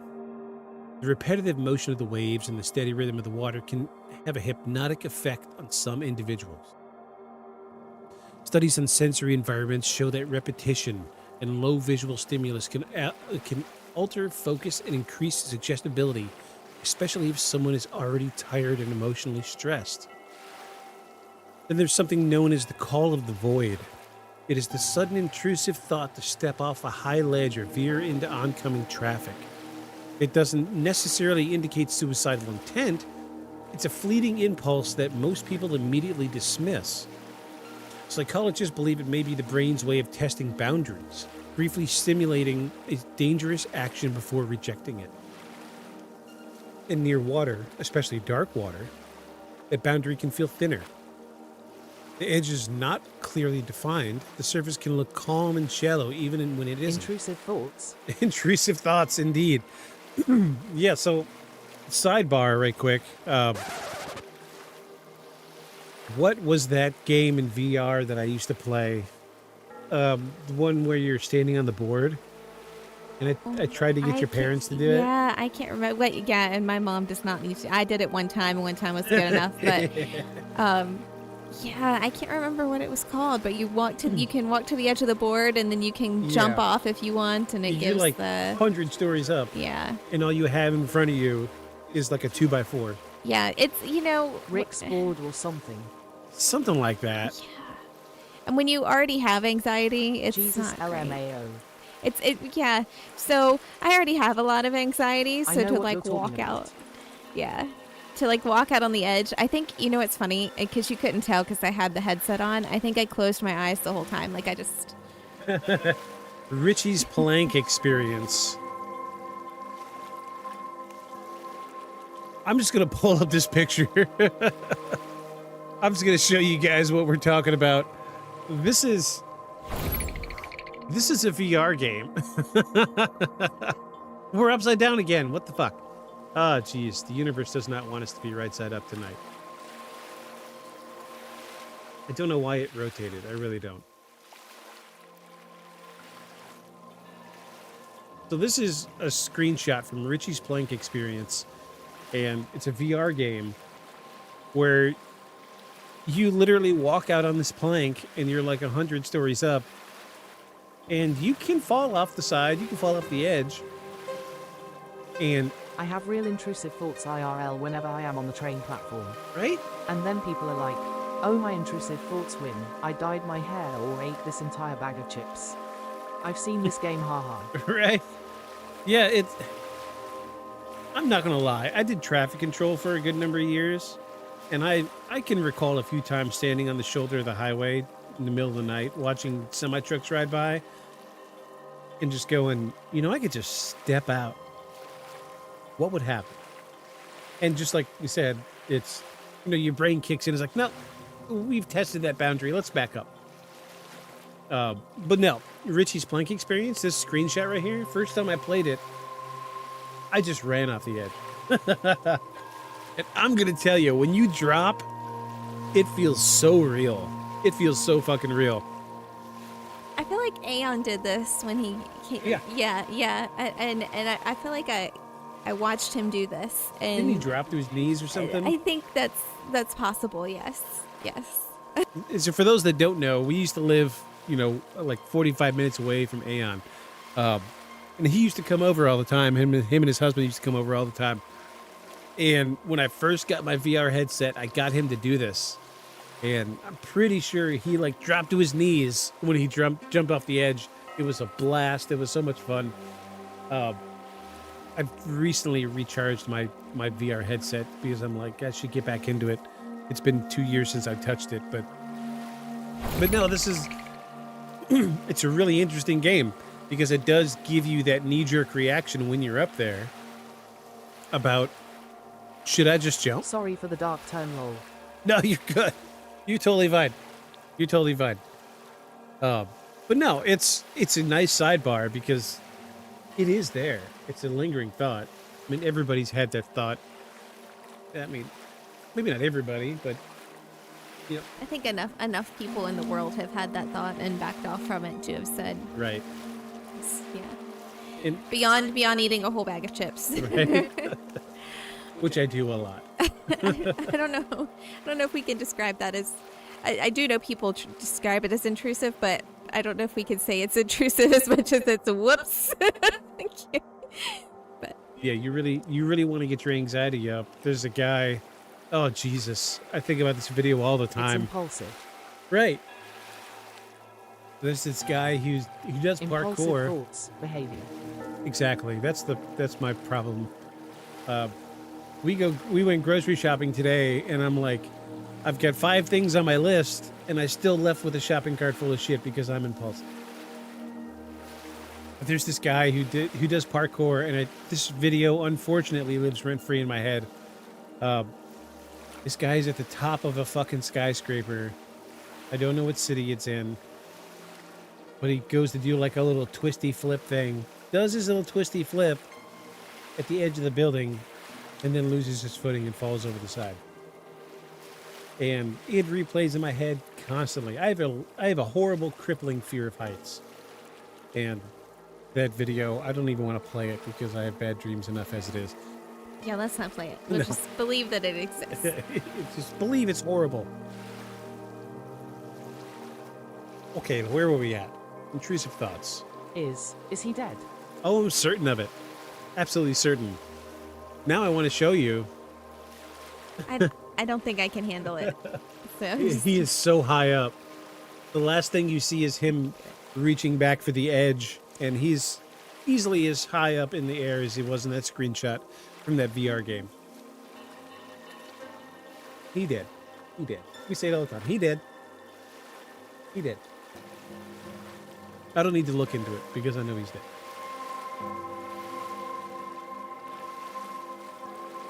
I'll find it later and send it to you, Shark. Let you be horrified too.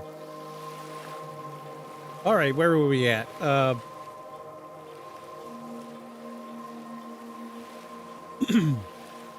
The brain is wired to prioritize self-relevant information. If it detects ambiguous sound I patterns... think what I can't do anymore is those morbid videos. I saw the Russian lathe incident earlier this year and I Ooh. can't do it anymore. Yeah. It's funny how when we were younger, we were all about that... What was that website? Rotten.com. Do you remember that? I think it's very possible that we had different childhoods. Yeah. YES. Yeah, Shark gets it. Rotten.com. I was on it. So was I. Unfortunately. I still remember some pictures. Mind the Gap haunts me to this day. That's all I'm going to say. Rotten.com. Essentially pictures of dead bodies. So, I like to spend my time with cartoons. No. I It's don't have the ability to handle that. so like... I'm almost 40 years old and don't have the mental capacity to handle any of that anymore. I can't do it. 20 plus years ago, that was the thing I don't know that I ever did. in my circle. Let's get everybody together. Who's got internet access? I heard about this website, Rotten.com. Let's go check it out. And you'd get like 10 of your friends huddled around whoever's got good dial-up at home. I hope that's like not still a thing. It's not, but Okay, you can okay. find it in the Wayback Machine. Yeah, let's We're not gonna. teach I'm not gonna people. show any pictures. Don't worry, everybody. There's no pictures. Jaden is asking if waifu knows about albino black sheep. I don't think I do. I don't think I do. Oh, geez. Do I need to Google this? This is gonna give us some horrible nightmare stuff.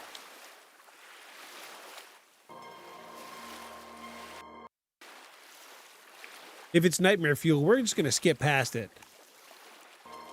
The both of us have hard enough time It's sleeping. animations. Oh, animations. Cartoons. Oh, okay.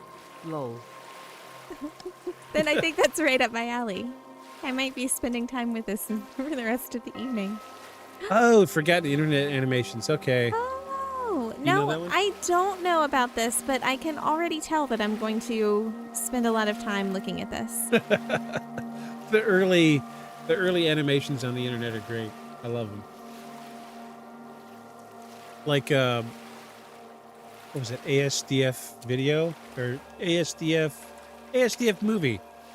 Yeah, remember we watched these like crazy? I'm pretty sure I was the one who introduced you to those. Were you? Can I quote one? Albino black sheep Will we is be real flagged? good lol. We'll check it out. Will we be flagged if I quote one? No, quote one. Do it. My spoon is too big. No, llama, no! Oh, geez. I was so sad when dude from ASDF movie quit making videos, and that last song that he put out, where it's like a compilation of all his videos, and it's like he's going away. I'm a muffin, and it's muffin time. That's right. It's muffin time, everybody. That's the sound we need in the soundboard. It's muffin time. Jeez. ASDF video, everybody. Or ASDF movie. There you go. Wow, we went all over the place on Yeah. that one. We went total sidebar on that one. All right, well, let's get back into Act 3 because I feel the tickle coming. I got to use the bathroom soon. But here's where it becomes complicated. Most drownings are categorized as accidents, slips, misjudged currents, alcohol impairment. I don't know anything about that. And many are exactly that. But there are cases where circumstances don't fully align with panic or confusion. Personal belongings placed neatly on the shore, shoes removed and set aside, phones left behind without distress calls, no signs of struggle on the sand, and that suggests calm before entry. From a clinical standpoint, there are explanations. Dissociation can occur under stress, causing a person to feel detached from their surroundings.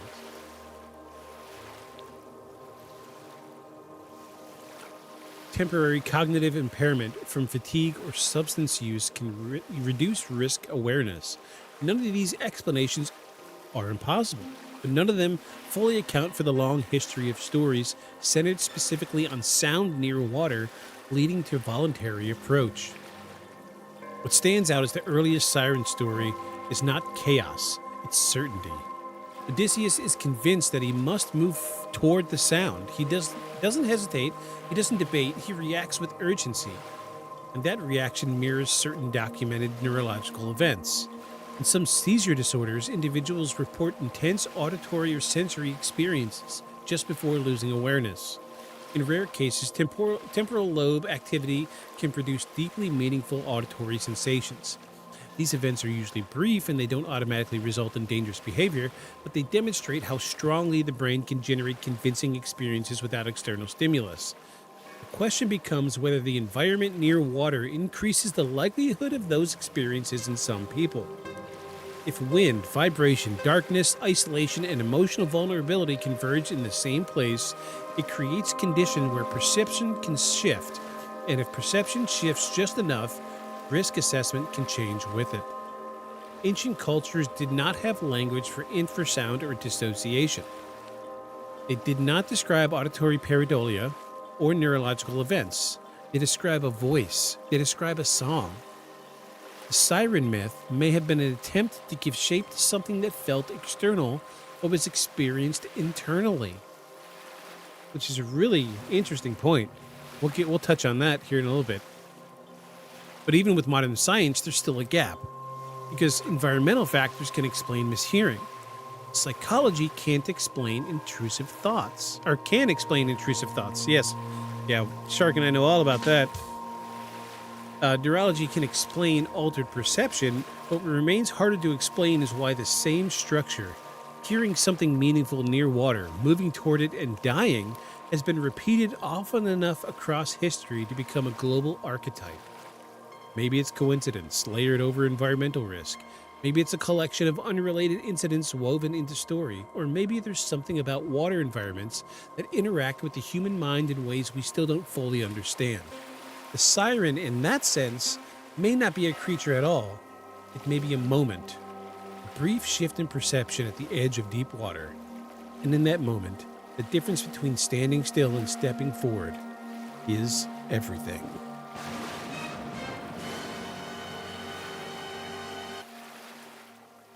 Well, all right, before we break down Act 3, we're going to take a quick bathroom break. Take a minute to collect your thoughts, everybody. And we're going to get back and we're going to break this down because we've got some stuff to talk about that one. Don't go anywhere. We'll be right back. Remember South America being positioned directly beneath North America. This one got me. This one really got me. Aligned vertical, intuitive. Looking at a modern map, South America sits noticeably further east. This isn't correction, it's dramatic, but it's enough to unsettle those who feel certain it wasn't always that way. Anybody else? I remember this motherfucker being way over here directly, because it was like straight down. Straight down. It's just like none of these maps make sense now. And this is another one that I didn't notice until like maybe a week ago. It's so weird. It is so fucking weird.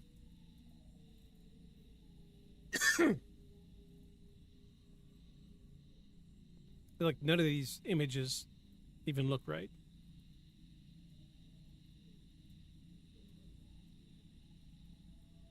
I remember it being straight down. I guess the Mandela effect has got me. In the early 2000s, the story gained renewed attention when a film adaptation of Keel's book was released, The Mothman Prophecies. It introduced the phenomena to a new audience. The film dramatized many of the elements of the story, but kept the central theme intact. The idea that the creature was tied to the predictions or warnings that rather than direct harm. If they were telling the truth, what else were they not ready to remember? So if you find yourself in a lake, in the middle of the wilderness in the dark, and you see a light, don't follow the light, but do make sure you follow us. Beyond the shadows. Good night, everybody.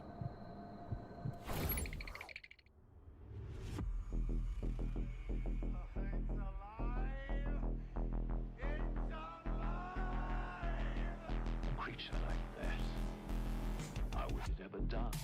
And this monster starts running right at me. In case you haven't noticed, Blip, tonight we're talking about Mandela effects. We're at the naming of it. So the naming came about from a woman at DragonCon, which is one of the conventions I've been to many years ago, where she had just mentioned in passing that she remembered that Nelson Mandela had died. And they weren't asking whether their memory could be wrong in theory. They were asking whether their memories were wrong in practice. Don't go anywhere, because next we're going to talk about Con Plan 8888.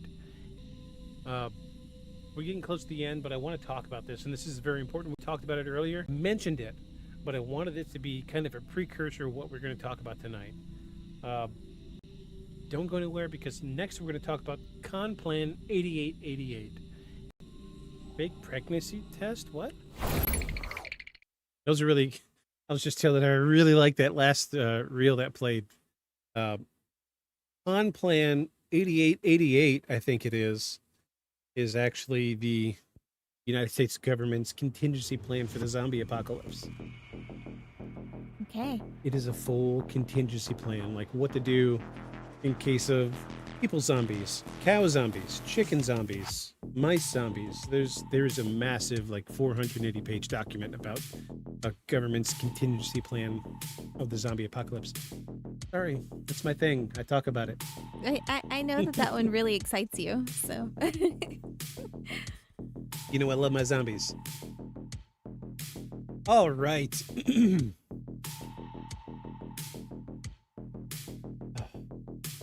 Chair lower than normal? Yeah, so I take a class on Wednesday nights after work, and I sit at my desk, and I lower my chair, and I forgot to raise it up again. I just... I'm not crazy about the fact that I'm so much higher than you on the screen. I tried to fix it. There we go. Yeah. Look how much taller. Hooray! I grew. You grew. Congratulations. Welcome back. All right. So what was it that I was going to talk about? I forgot. The bathroom trip erased my brain.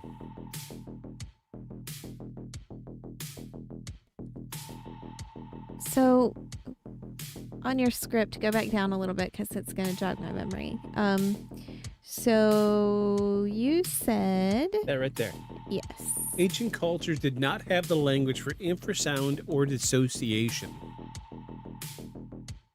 Okay, so that makes good sense. I know that face. I saw you try to hide that yawn.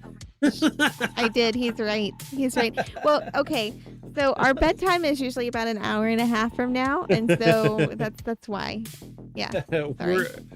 We're as close to old folks as it gets when it comes to podcasters. I'm sort of just getting used to like staying awake for this full entire time. That's why I've got to have stimulants. I've got to have something here in my can. Well, that's it. I got to do something, I was otherwise trying so hard too. I thought I was subtle. I was trying so hard. No, I do it too. You know how hard it is to hide a yawn when you're reading a script for 2 hours? Sorry, folks. We both have full-time jobs. We are full adults.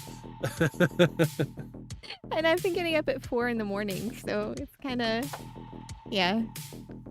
I need to figure out my schedule a little bit. That's why I'm trying to involve you a little more, so you get bored with it. I'm not bored. I'm just on Struggle Speaking Street. of adults, this baby is so sassy. Which baby? Which baby is so sassy? Oh, the puppy? That was poke your eyes out. This baby here.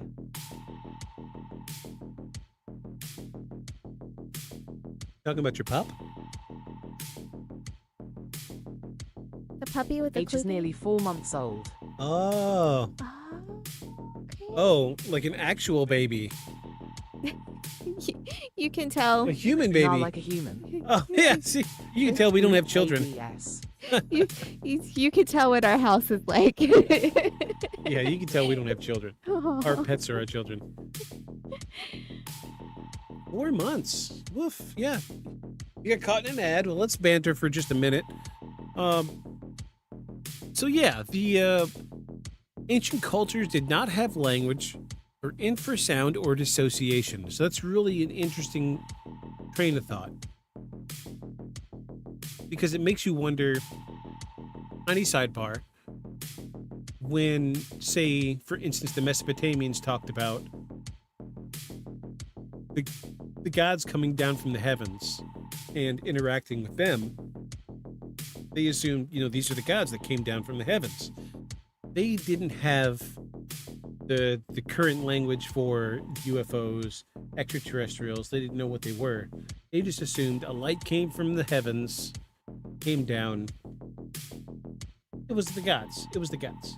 And this is why we have so many different interpretations of like UFOs and extraterrestrials in ancient literature, especially when it correlates to the Mesopotamians, because they had a lot of interactions between the humans and the gods. Remember when we were talking about when we go downtown Back and from walk? Adlandia. Welcome back from Adlandia. Remember when we go downtown and we walk, and I always point out the pine cone of power, and I say, "Look, it's the pine cone of power," and that's an image from ancient Mesopotamia. When you see the traditional depictions of carvings of the gods coming down from the heavens and physically handing knowledge to the humans, there were these massive 11-foot tall humanoids that the depictions showed them handing the pine cone of power to humans. And that's why I say the pine cone of power. The Anunnaki is what they call them. and that's where the term Anunnaki comes from ancient Mesopotamian literature, and they say literally the gods came from the like heavens. I have a 5-year-old and a 4-month-old and 3 dogs, 2 cats, and a chameleon. And a chameleon, and a partridge and a pear tree. Yeah, golly, busy house. I don't know how you have time and find time to do things. I would not be able to do that. I don't have that in me. No. I don't. We have a dog and a cat, and we have to schedule time to do the podcast. I mean, yeah, I don't think I'm that highly functioning. No. I need Kudos some to you. guidance. Round of applause for Poke Your Eyes Out Radio, everybody. Exemplary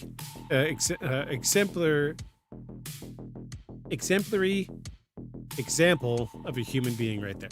Yes. Kudos to you for still carving time out to come here and spend time with us, ramble about paranormal shit. Thanks for your generous words. Oh, it's not generous words, it's the truth, friend. Well, let's get into Act 4. We're getting close to the end. We're actually wrapping this up a decent time tonight. I thought we were going to run late, but we're getting close. Hazel might get to go to bed on time. Mhm. The little puppy looked so sad when we went downstairs to use the bathroom because we had to walk right by him in his little cage, his kennel. It's not a cage. It is an open pen, the size built for. Yeah, I duct taped the kids to the floor and let the dogs loose in the neighborhood. So Basil's pen is the size that you're supposed to get if you have a golden retriever, and we Yeah. have a chihuahua, and he has 3 beds and a heated blanket in there. Yeah. So he's got cartoons on, so he's kind of living it up. He probably lives a little bit better than we do. He gets to lounge around and relax and watch cartoons all day. He's downstairs watching Bob's Burgers right now. He's living it up. We call it his apartment because it is massive. It would easily fill this space that we're sitting now. Easily. We I'll show you don't the have a drawing living soon. room. Oh, fantastic. We don't have a living room. It's just Basil's apartment. Yeah, it's his apartment and a couch. Still working on it. Oh, no, don't rush yourself. We got a little bit of time here. We're just now getting into Act 4. So Act 4, Act 5, we have closing statements, the decision on whether this is really paranormal or not, and then we have our closing monologue. So we got a little bit of time. So that happens. We got a little bit of time. Don't rush yourself. Don't rush yourself. No big deal. All right, so Act 3, do you have any words on that outside of, I hate to use the words primitive humans, but the primitive humans not having words for infrasound and dissociation? I don't. Other than just, it doesn't surprise me that the tale of Sirens became then so widespread, because if you did not have an explanation for either of those things, then you would assign an explanation that you'd heard. And then I also think about, you and I grew up in the 90s, and so this is before you could readily just, do what you're doing now, which is Google something if you had a question about it. And so I can remember stories being told to me by people I trusted, and those people, as far as I knew, believed those stories to be real, and they had those stories told to them in the same fashion. And then when the internet became at our fingertips, we found that there were other explanations for what had happened, or maybe it didn't happen that way at all. So I can see how over time something that may have happened might have gotten twisted into some versions of this, right? That aren't exactly perfectly true is the way we'll phrase it for now. And so I can see how that had happened, because they had to have some type of explanation for it, so then they would go with what they knew. I'm trying to find an example of wind blowing through reeds on a beach It's anecdotal, less than.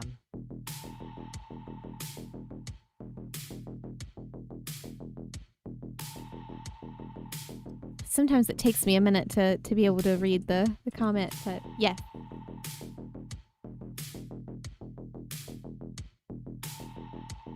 I'm trying to find an example of wind blowing through reeds on a beach that sounds musical. But I'm getting a lot of like ambient sounds, like that's a 1 day loop of music. Oh my gosh. You know what we really ought to do is just go down to the refuge beach area near us and just listen to see. I feel like it's a really specific, like, atmospheric setting needs to be just right. And I don't think that the beach near us is undisturbed enough to give us a good, solid example. You know what I mean? I think it might be pretty close in some areas because remember, like, those areas are not developed. And so when it's not tourist season, it's cold, but a little bit more natural.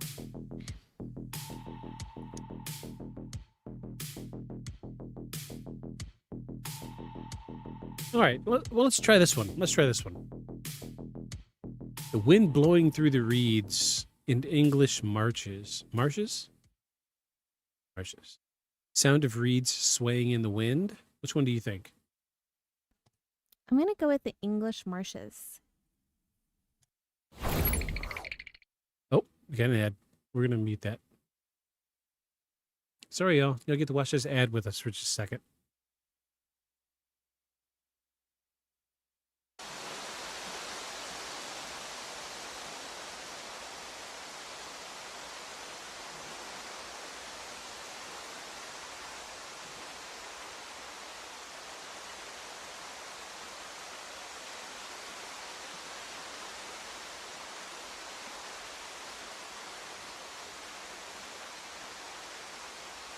Nah.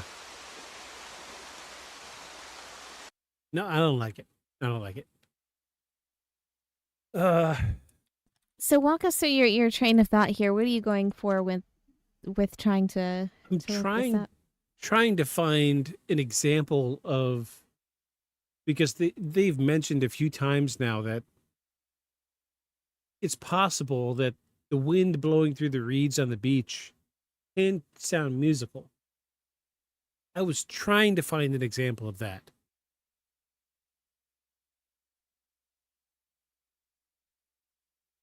That was the plan anyway.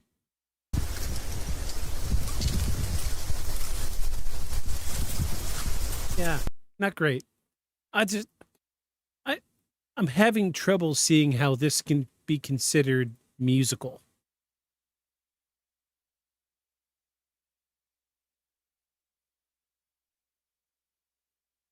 Oh, yeah. You've got to have the That's pro. some great music. Right That's there. awesome. That sounds so good. Yeah, I don't know.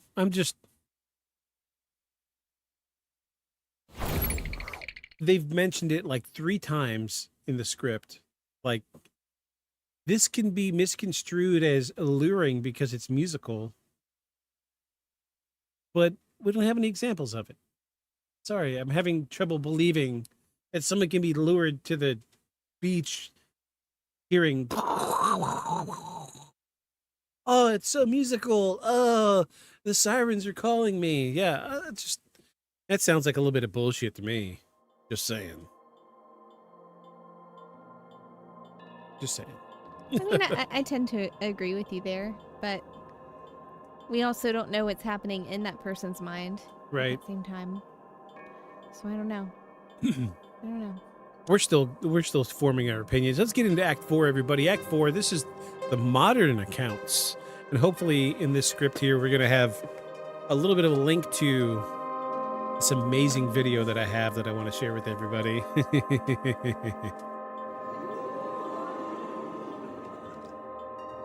All right, this is Act 4, everybody. Act 4, the modern accounts.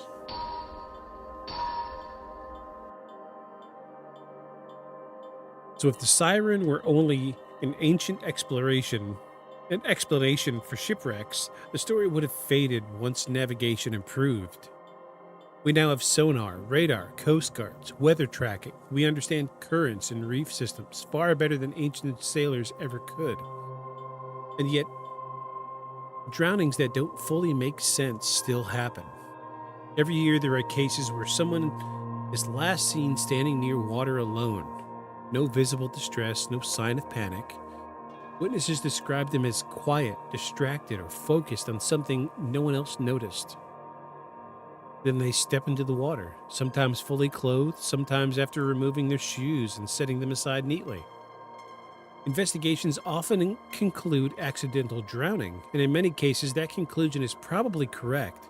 Slippery rocks, unexpected depth, alcohol, strong undertow account for thousands of deaths each year. But occasionally, there are details that stand out. Family members report that the person had mentioned hearing something unusual near the shoreline days earlier. A humming, a voice that seemed closer than it should have been. Friends say the person kept returning to the same stretch of water repeatedly in the days before the incident, often alone. These statements rarely make it to official summaries. They're considered anecdotal. Grief can alter memory, stress changes perception, and someone dies unexpectedly. People search for meaning.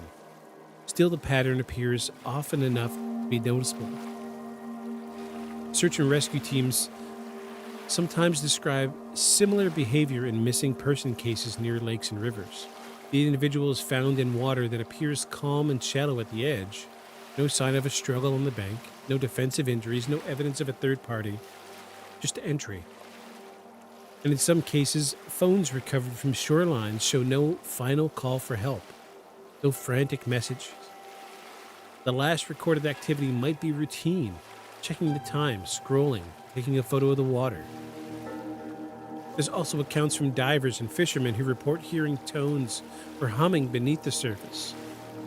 Marine researchers acknowledge that underwater acoustics can produce unusual effects. Whale calls, distant engines, geological shifts.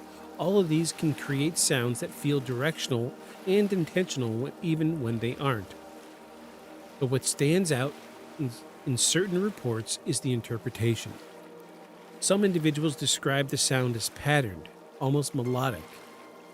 Others say it's felt as if it was directed at them. There are documented cases of swimmers in lakes who reported feeling pulled toward a certain area before realizing they are over deeper water. And in most situations, this can be explained by currents or drop-offs that are not visible from above. Water can look uniform while concealing sharper depth changes. And yet the language used afterward is often similar.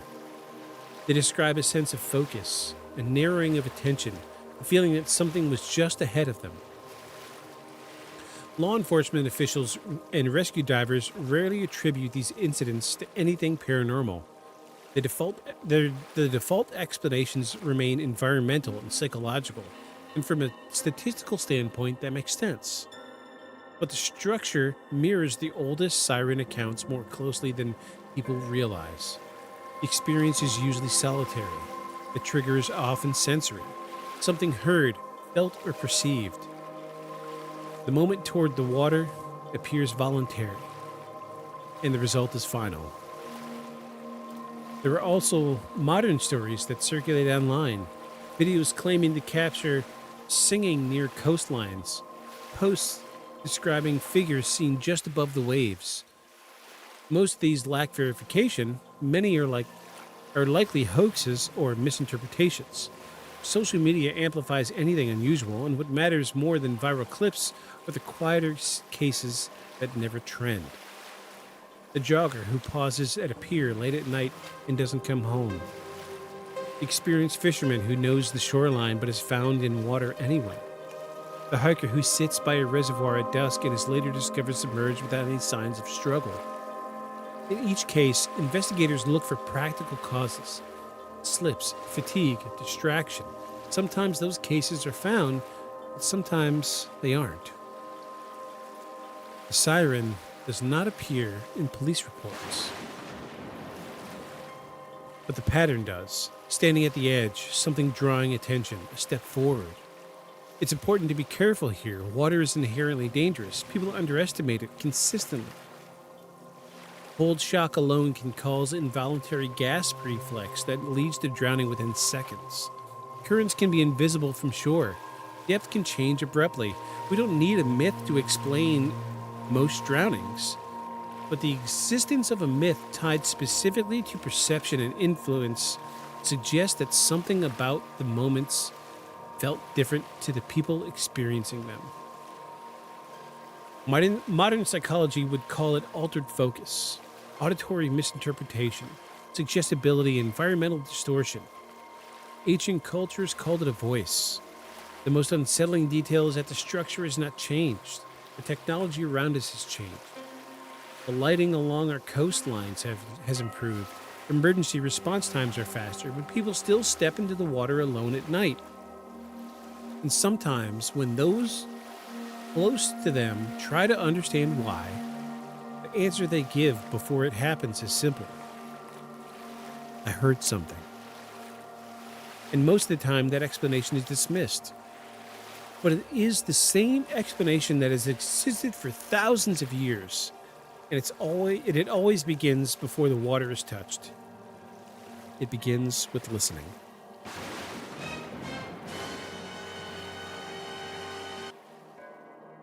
What are you thinking? Do you know what I would like?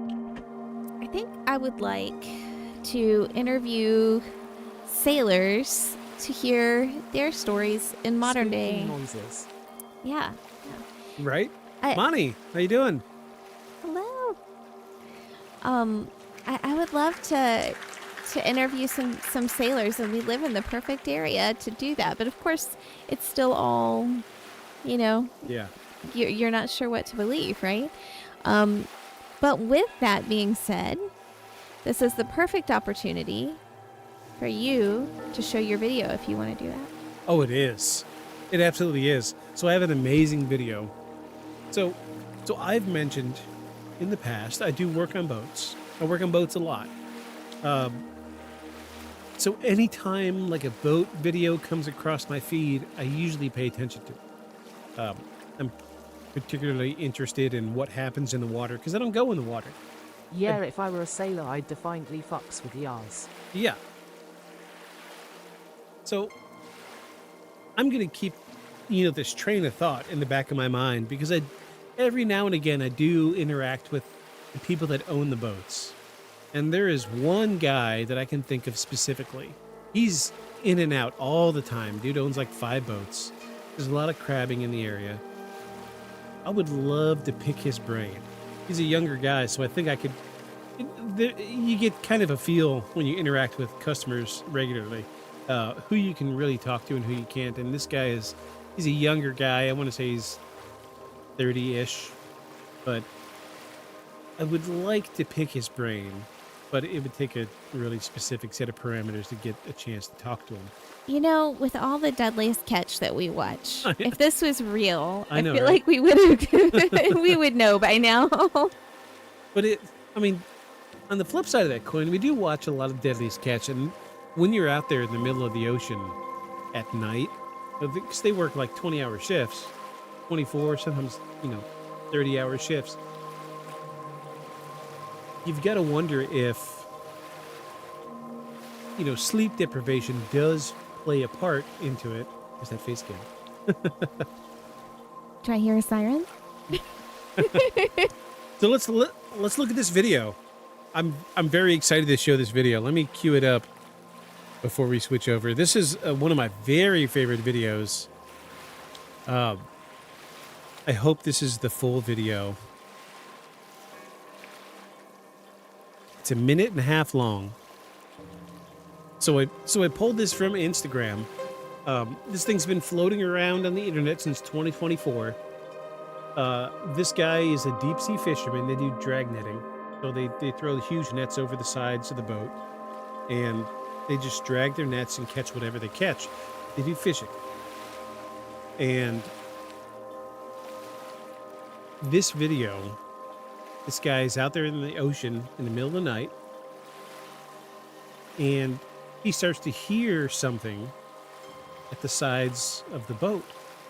So he pulls out his phone and starts recording, and you could see something swimming next to the boat. And there's sounds involved. So we're going to kill all these extra sound effects for just a little bit. Just a heads up, if y'all want to turn your headphones up a little bit, I think this is as big as I can make it for right now. It's a funny window. It's an Instagram video, so I'm going to turn this thing up as loud as I can. It might be a little loud, but adjust your computers accordingly. This video says, a man catches alleged mermaid / sirens on camera while on the job. So check this thing out.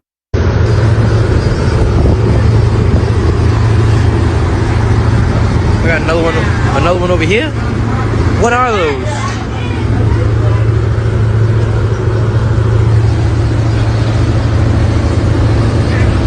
What the fuck's going on?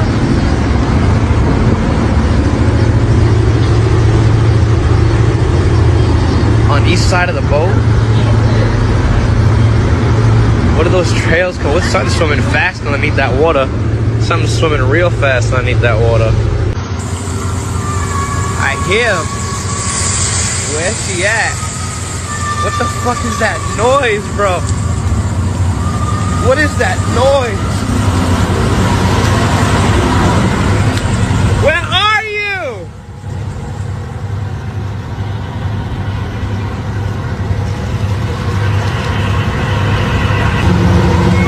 This is crazy. I heard it. I heard it. I hear it.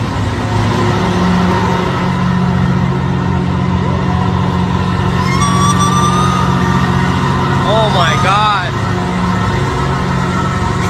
That's crazy. That's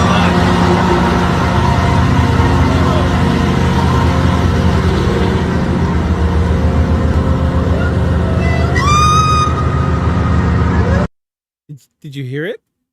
So for those of you... That sounds like whales, dolphins, or the dinosaurs in Jurassic Park. So I agree with you. However, the very end of that video, if for those of you that are listening on Spotify or Apple Music or whatever, if you don't have time to flip over and watch this video, it came up and said, it says, wait for it, listen to this part, and there's a very quick snip there where it's like a yelling scream where you hear someone saying, jump for me. Jump for me. Yeah. Here we go. I'm going to play it again. I'm going to loop it a few times.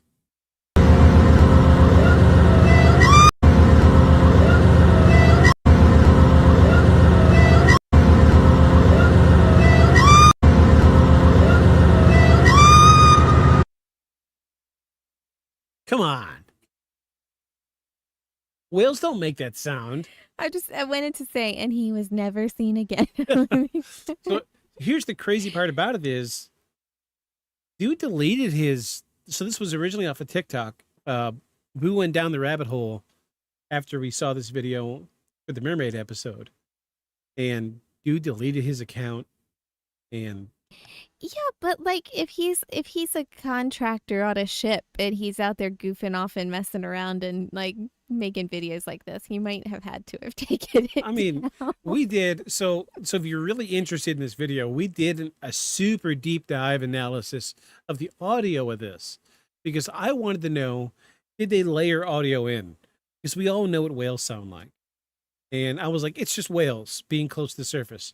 But whale sounds don't break the surface of the water. They don't. A whale would have to be out of the water making that sound, and it would be very quiet. And that's why when scuba divers are underwater and they hear whales, they're like, oh, it's whales, because sound travels excellently underwater.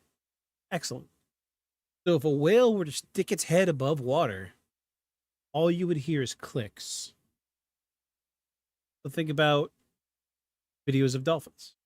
Like, we've all seen videos of dolphins at like SeaWorld or whatever, and they stick their face out of the water, and all you hear is like, that's what it sounds like above the water. Whale sounds under the water don't permeate above the surface of the water. I feel like I need a clip of a whale sound to really understand. Well, sure. Yeah, let's do it. Let's give me just a second. We're gonna find a clip of a whale sound.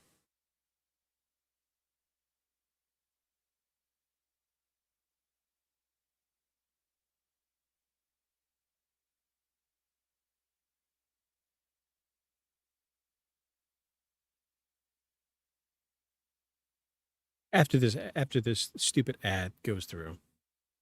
Fucking ads.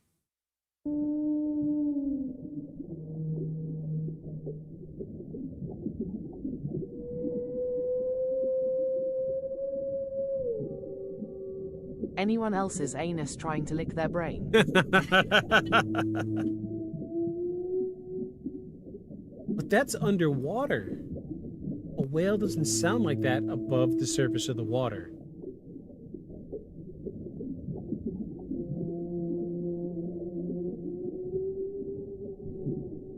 So what percentage of it is that of the ocean is it that is unknown to us? I can't remember. I feel like it's like 95%. A lot. It's a lot. I feel like it's way up there. So the reality is, like, it could be anything. Could be. Yeah. But let's listen to it one more time. But listen, it says jump for me, and it's followed by a scream that turns into a sound like a whale above the surface of the water. Here we go. One more time. One more time.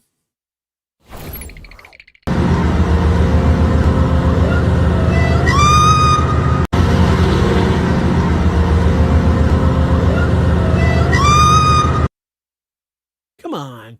Anybody in chat, back me up here. You know what I would like to believe? That this man was so, like, pure of heart that he did not he did not get pulled in there. Like, maybe it was of course he didn't. He was on the clock. He wasn't getting paid for getting pulled in the water. He had no control over steering that boat. He wasn't going to drive it into right. He's in the middle of the ocean. But anybody, somebody in chat, back me up. Come on. Well, I mean, I feel like what we've been saying the whole time is once the siren is heard, then it pulls the person in. But this man did not go in.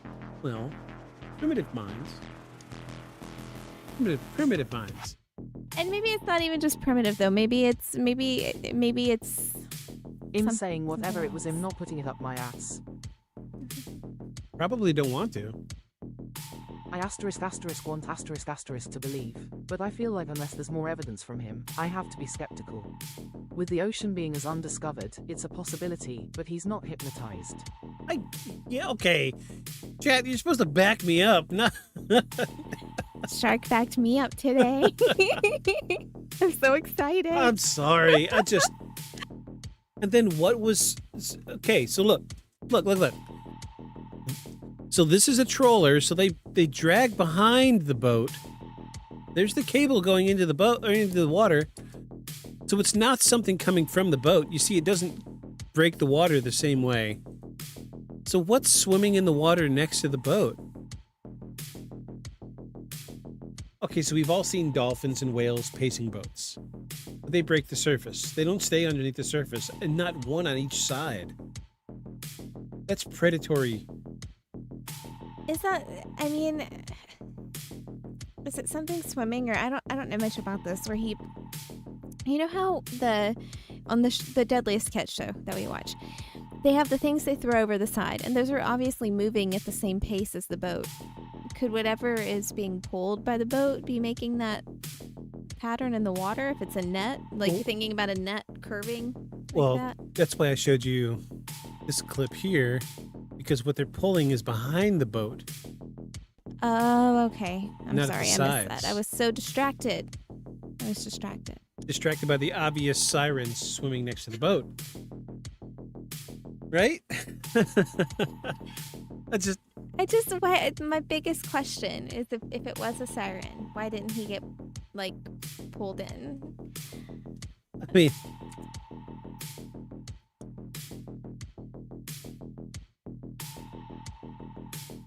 do you think? Look at this face. Do you really think he's 100% in his mind at this moment?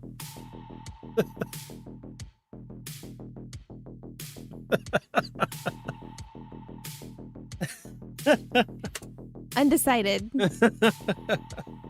Come on, this is my favorite video. It's a really good one. And the thing is, if we weren't here to pick it apart, it feels like something legitimate, right? But they're just these little, and again, you know, I mean, maybe there are stories out there very similar to this of sailors who have not jumped. So let's think about it this way.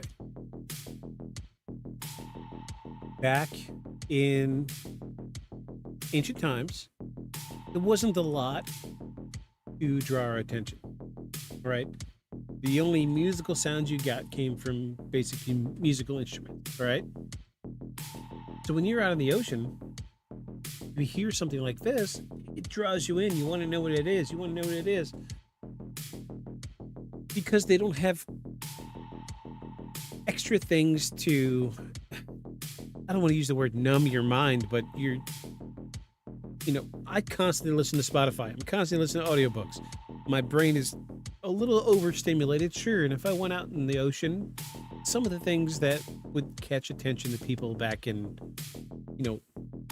12 BC wouldn't be the same things that would catch my attention today. Maybe the siren song's there.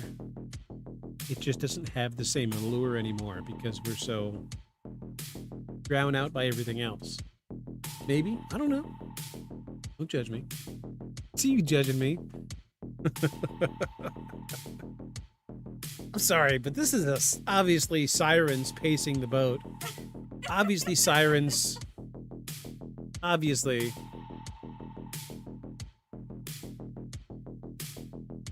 But, Shark, you do have a point.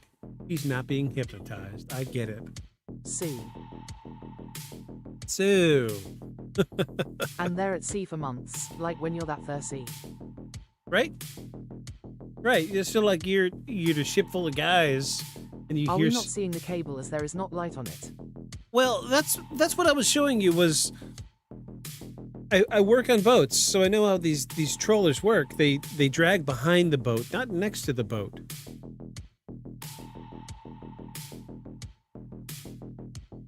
So let me show you here. I just saw it.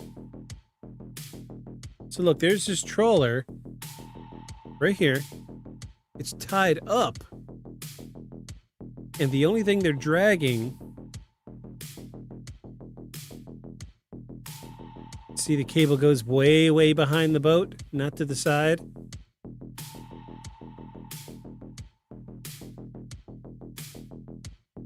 See, the cable here goes way back behind the boat. Back to this here, which is behind the boat. This is how they fish. They drag behind because when you're running a ship that large, you don't want to drag things to the side of the boat because they will drift underneath the boat and get caught up in your prop, and then you break down. Because that's a stainless steel cable. You don't want that getting caught in your... It's not like Deadliest Catch, and not everything's ropes. These guys are dragging nets, catching whatever they can catch.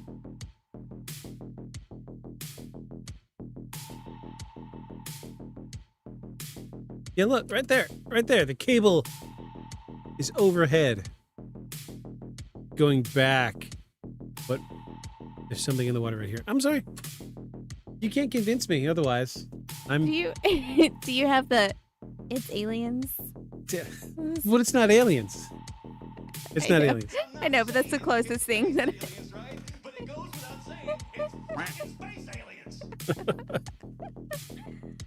I really need to get my tinfoil hat back in here. I'm sorry, but you can't convince me otherwise. I feel like this is the most legitimate video we have seen since 12 BC.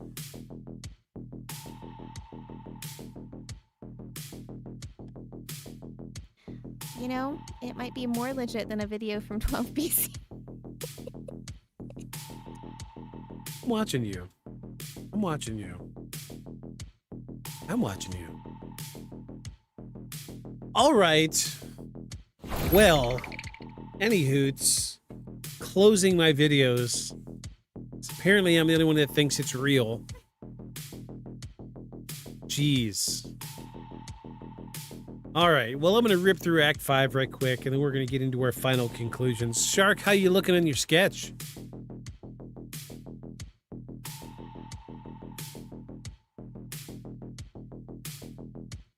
Uh-oh. Puppy Chat has joined, everybody.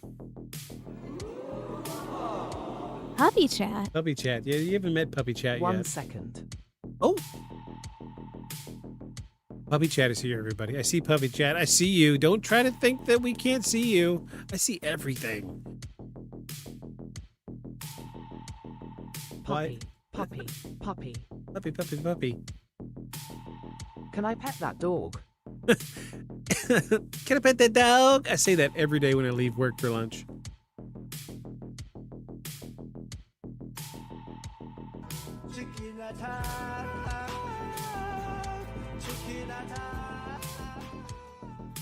Good old chicken.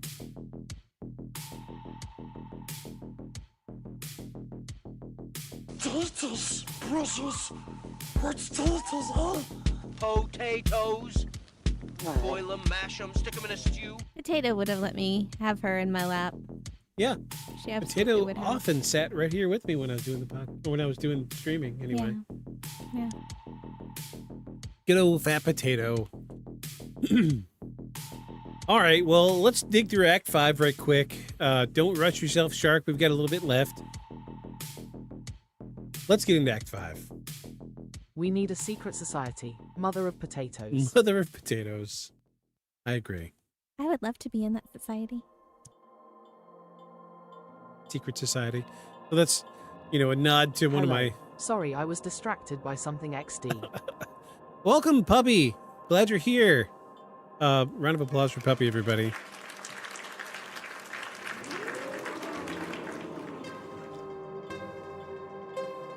Glad you're here. We're about to wrap this thing up and try to decide whether or not sirens are real, which I do believe they are.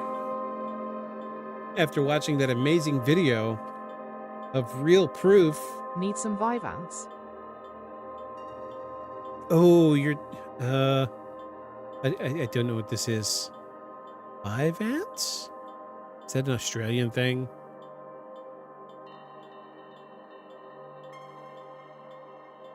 Oh. Oh no, it's not. Add meds. Yeah, I just looked it up. No, not today. Not today. No. All right, well, let's dive off into Act 5. Let's wrap this thing up in a nice, neat little bow. This is Act 5, everybody. The most misunderstood cryptid. Act 5, everybody. Act 5. So if you Vic, check Discord on Heffy's server. Oh, okay. Oh, hold on. Hold, please. I have a specific window I have to pull up.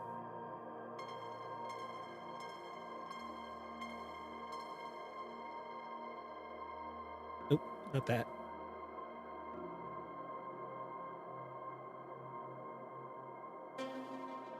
BHEPH and a Siren.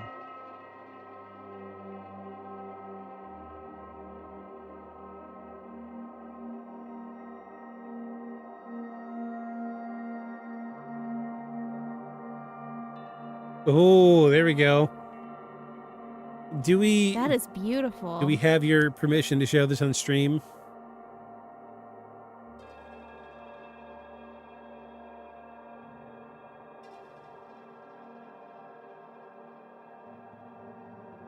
Yes. Also, thank you.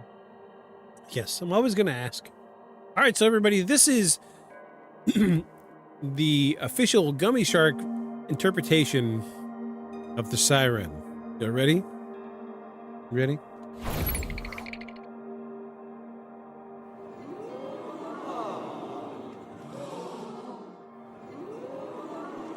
Absolutely beautiful. I love that. Wonderful. You're so much faster at the digital I love stuff than her. I am. I like that. Yeah, it's great. It's wonderful. The light is in all the right places, too. Yeah. It's beautiful. This is great. Yeah. Way to go, Shark. Good job. Fantastic. This is a traditional interpretation of what a siren is supposed to look like. It was the Odyssey, wasn't it? Thanks, guys. Less than. Also, hi, puppy. In the Odyssey, they said that the siren was not a mermaid. It was a body of a bird with a woman's face.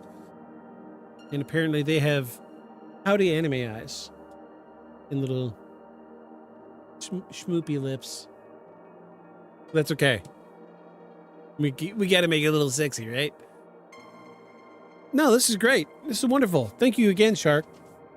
This is the second time you've blessed us with a wonderful artist interpretation of what we're discussing for an investigation. Thank you so much. You the best. All right. So if you strip away the artwork, the mythology, and the cultural embellishments, First time I've drawn in weeks. Ah. Less than. it's great. It looks wonderful. What you're left with is not a detailed creature description. You're left with a pattern. And for thousands of years across different civilizations, people have told stories about something near water that influences human behavior before drowning occurs. The appearance changes depending on region. Bird woman in Greece, like what Shark has showed us. River spirit in Eastern Europe, a sea being in coastal Britain, a watery entity in parts of Africa and Asia, but the structure stays consistent. The experience is usually solitary. It begins with perception, ends in water.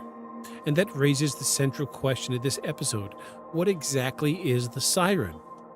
If you're looking for a physical organism, something with scales or wings hidden beneath the surface, there's no reliable evidence to support that, other than the video I showed you.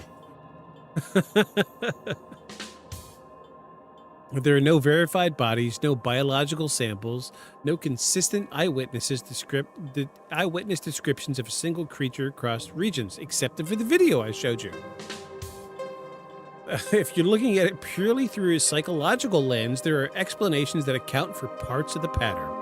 Environmental, acoustics that can distort sounds, infrasound can create unease, auditory pareidolia can turn winds into words, fatigue and stress can lower resistance to intrusive thoughts. Yeah, intrusive thoughts. Darkness reduces visual certainty and increases reliance on hearing, and those factors can overlap near water. But even if every individual case can be explained through natural causes, the existence of a siren as an archetype suggests that something about these experiences felt consistent enough to require a warning attached to it. The siren may not be a body. It may be a behavioral phenomenon, a moment when perception shifts just enough to override caution. Ancient cultures externalized that moment. They gave it feathers, they gave it a voice, they gave it a location on a map so it could be avoided. And modern society internalizes it. We call it misinterpretation, cognitive bias, or environmental effect. We explain it through physics and psychology. But the outcome remains the same. A person stands at the edge of dark water. They hear something unusual, or they believe they do, and they focus on it. They move closer. And the difference between myth and modern report is mostly language.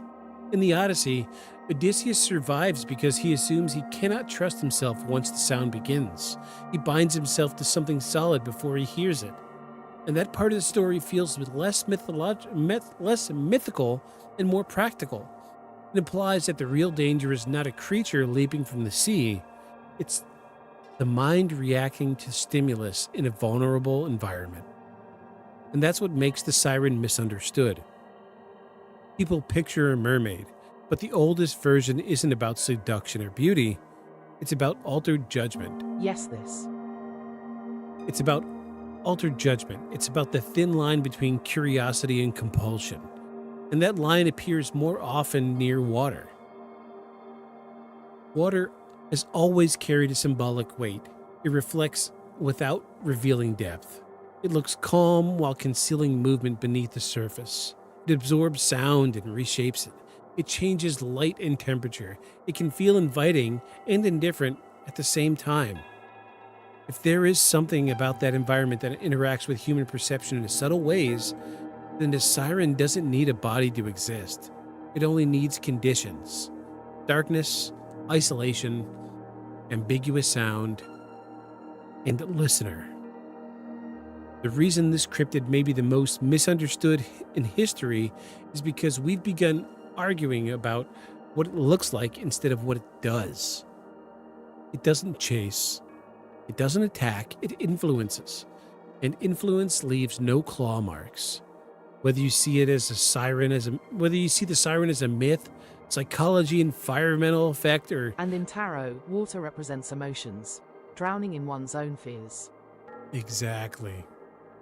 Or something we still haven't identified. The warning embedded in the oldest stories is straightforward. Do not trust every voice you hear near dangerous water. Do not assume you are immune to suggestion. And if you feel an unexpected pull toward the edge, pause. Because for thousands of years, that moment has been the same structure. Someone hears something. Someone steps forward. The name changes. The water remains. And whatever the siren truly is, it is never needed to be seen to be effective. Whoops. I didn't mean to do crickets. I didn't mean to do crickets. Sorry. Hey, Kate. All right, so we've come down to it. That's the end of Act 5. So, I have to say something about Odysseus first, which is that in this section, you said he couldn't trust himself, and that's fair because Odysseus really shouldn't have trusted himself in that situation. He's kind of sleazeball anyway. If you read the story with a modern eye, Right. But thinking about just the juxtaposition of the sirens in this story and Penelope at the end of this story waiting for years and years with all these suitors fighting over who's going to marry her in order to take all of the land, and like she hasn't decided that she's trying to not marry. She wants to wait for Odysseus even though it's been 20 years or whatever. And Odysseus has been holed up on an island with a goddess for a while. He's been, at sea, strapped to a mast because he doesn't want to jump off and chase after these sirens.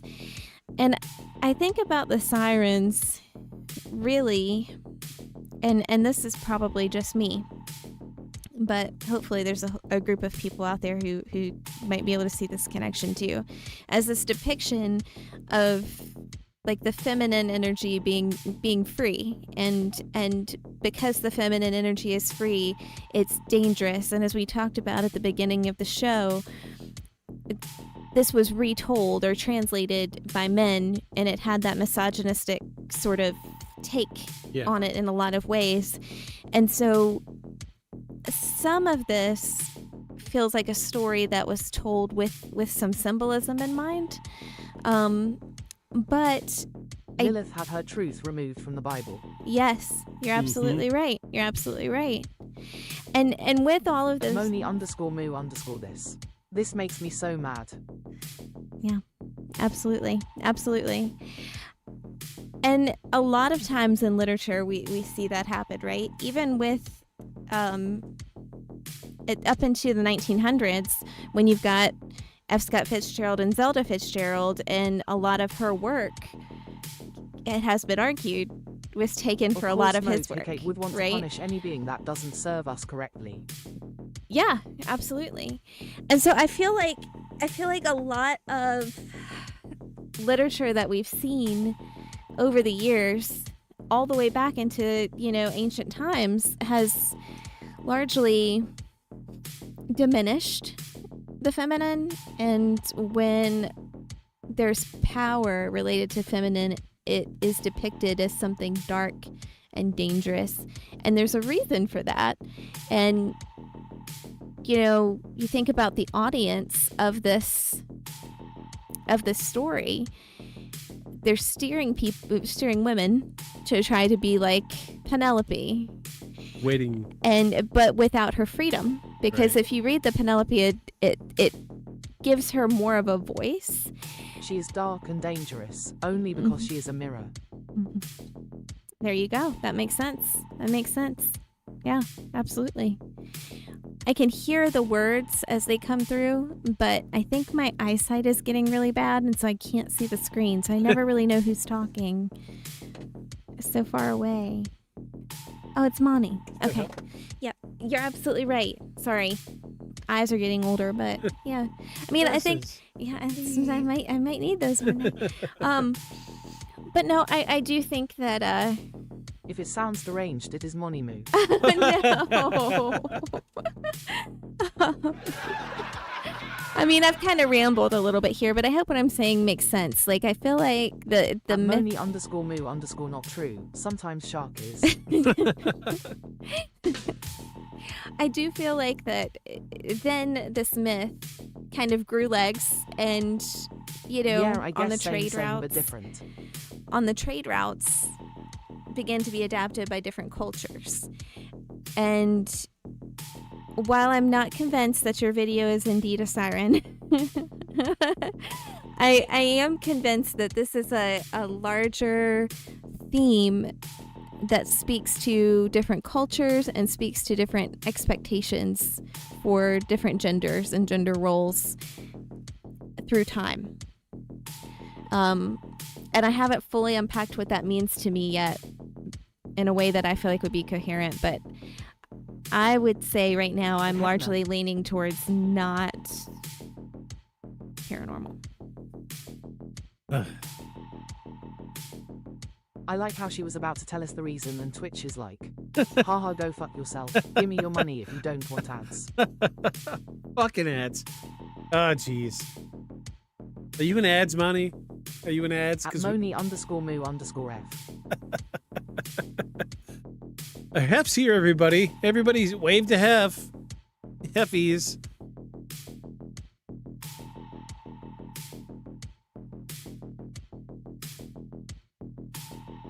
Apparently booking.com has something for everyone. Oh, apparently it does. Oh, jeez. Let's see.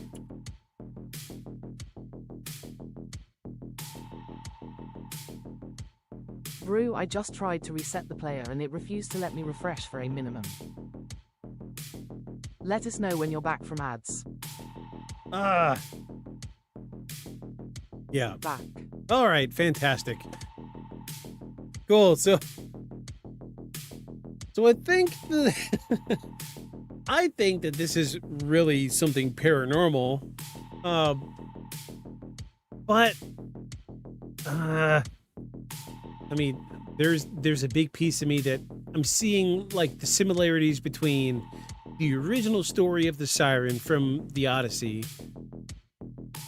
and the parallels between most of the folklore tales of water spirits, how they clearly parallel the story of the Odyssey. And it makes me feel like the story from the Odyssey, what did we say, 3,000, 4,000 years, something like that, between the Odyssey and, the... It's serving schizophrenia, but like... Right. Yeah, it's all over the place, I think is what Monty's trying to get at here, is it's all over the fucking place. We're seeing parallels between the original tale from the Odyssey, and then we're seeing the same kind of structure in more modern folklore tales. And regretfully, see, you're already starting to smile. Regretfully, I think I'm going to lean towards The siren probably isn't real. I'm so sorry. I would love to live in a world where the siren was real, but I would too. I just don't think. I mean, at this point, we live so close to the water that surely, right? Somebody would have. I think that the tale of Yeah, we're all just insane, honestly. right. I think we're dealing with more. The tale of the siren was probably used as a precautionary tale.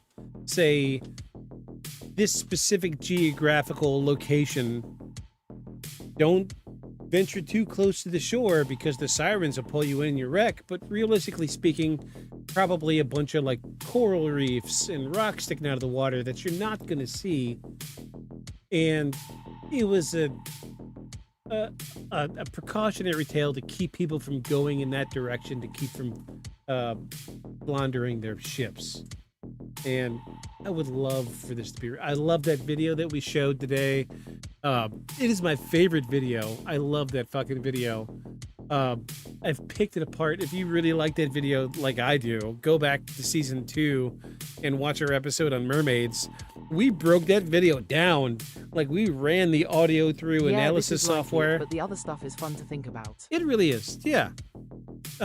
We did break down that video in the mermaid episode because I wanted to know, like, did somebody go through and overlay the audio of the whale sounds? Because it is obviously a whale sound from under the water, above the water. Whale sounds don't travel above the water. I pushed it because I really wanted to. It was filmed in 2023, apparently. Yeah, you see, it. You're smiling. Stop laughing. Jeez, I've already had to say that I don't think my dream is real. I'm not laughing at that. I'm laughing because you just admitted that you kind of pushed that a little bit with the sound, and the whole time you were doing it, I was like, I don't know if that's right. Yes, I don't but know here's if the that's thing correct. is, we did run it through analysis software during the mermaid episode, and we couldn't find any obvious signs of manipulation, which is the weird thing. It would take, obviously not the guy who filmed the video. He probably didn't do it. He probably didn't think anything outside of just filming the video. Somebody put some serious effort into overlaying the audio and masking it. You know, there was a very big process that went into hiding the fact that there was whale sounds in the video, but it was done so well. I love that video, and I will continue to show that video to people. If we do anything about sirens and mermaids in the future, I'm going to bring that video up again and say that it's the truth. So be ready for that. But no, I'm sorry. It's just, this is not paranormal. Let me get my fingers ready here. Not paranormal. Sorry, folks. Siren's not real. You got nothing to be afraid of anymore. Wait. Oh.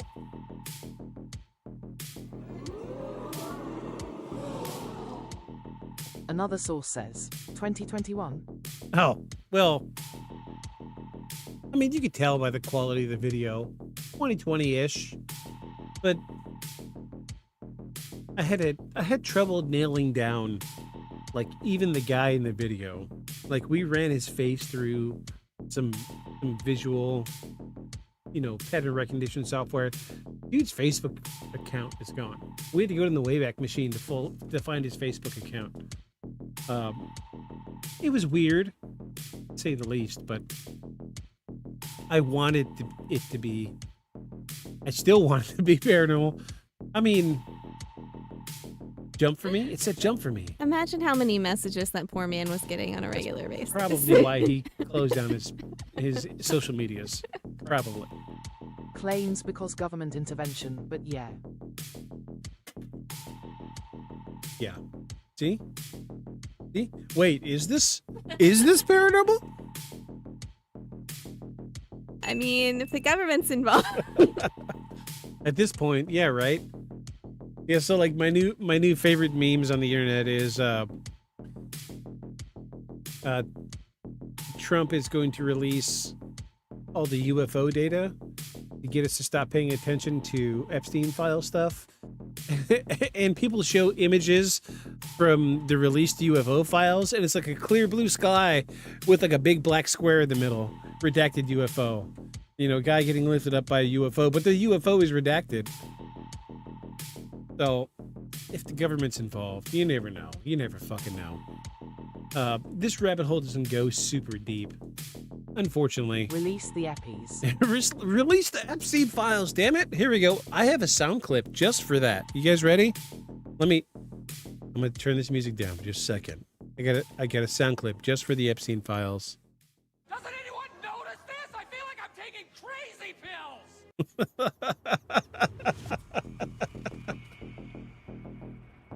There you go. Release the Epstein files, damn it. I say Eppies to bypass blockers. Right, yeah, I get it. Yeah. Yeah, so if this podcast doesn't come back next week, it's because the government shut down our podcast. So I used the full word Epstein. Oops. Oopsies. Well, we did it. We made it through another investigation, folks.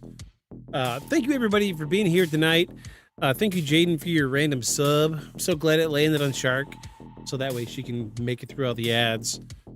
I'm so sorry to all of you that believed my video was real, because I still believe it's real, even though I know it's not real. I believe it's real. Jaden left, but I'll let them know. Thank you so kindly. Thanks for the random sub. Thank you, Shark, for being here. Thanks, Monty, for being here. Worlds popped in. Hef was here for like 0.5 seconds. Who else popped in? We had a couple people from YouTube pop in. Zach Cantrell? Was that right? Zach popped in from YouTube popped in. Thanks, Zach, for Did you being say here. world sometime? Why? Poke Your Eyes Out Radio was here for a little while. Thanks, Poke, for your amazing contribution to this podcast. You the best. You the best. Did you have anything you wanted to add before we get into this closing monologue? Well, you know, when Zach popped in, he said he definitely believed in sirens and he was a sailor. So maybe he can come back and tell us in the comments why we're wrong and for sure. what he has seen or knows about. That would be welcome. I'm gonna keep my feelers out, and hopefully, maybe I can come across anybody that can give me some insight. You know, that goes out in the water, because that was part of the bonus for marrying you. Was your mom worked for my mom worked for something. She worked for something for the park services. Yeah. And in season 1, we did what Ann and I. I can believe the existence, but I can't believe the video. The sounds just sound too off, and then how fast she switched from speaking to screeching Agian. Yeah. Again. So in season 1, Ann and I did what we called the scramble episode, where we started to do a regular investigation, but the script writing was off. So we bailed on the script writing, and we decided to do stories from Reddit. And one of the chain of stories we covered was the staircases in the woods. And we followed a trail of stories from people that work for the park, state parks. And I thought for sure your mom was going to have some great stories for us, but I picked her brain a couple times. She's like, no, never heard anything about stairs, nothing weird over here. I was like, well damn. Oh well. Anywhoots. Thank you, everybody, for being here tonight. This has been another fantastic episode of Beyond the Shadows podcast. Do we have anybody worth rating? Anybody have Twitch up that they could see what's going on with Twitch right now? Somebody we can raid? I wonder if Hef is Heffies. Ooh, okay. Oh, yep. Playing vintage story again. We're gonna get our raid together. We're gonna raid Hef again. Why not? He's a good dude.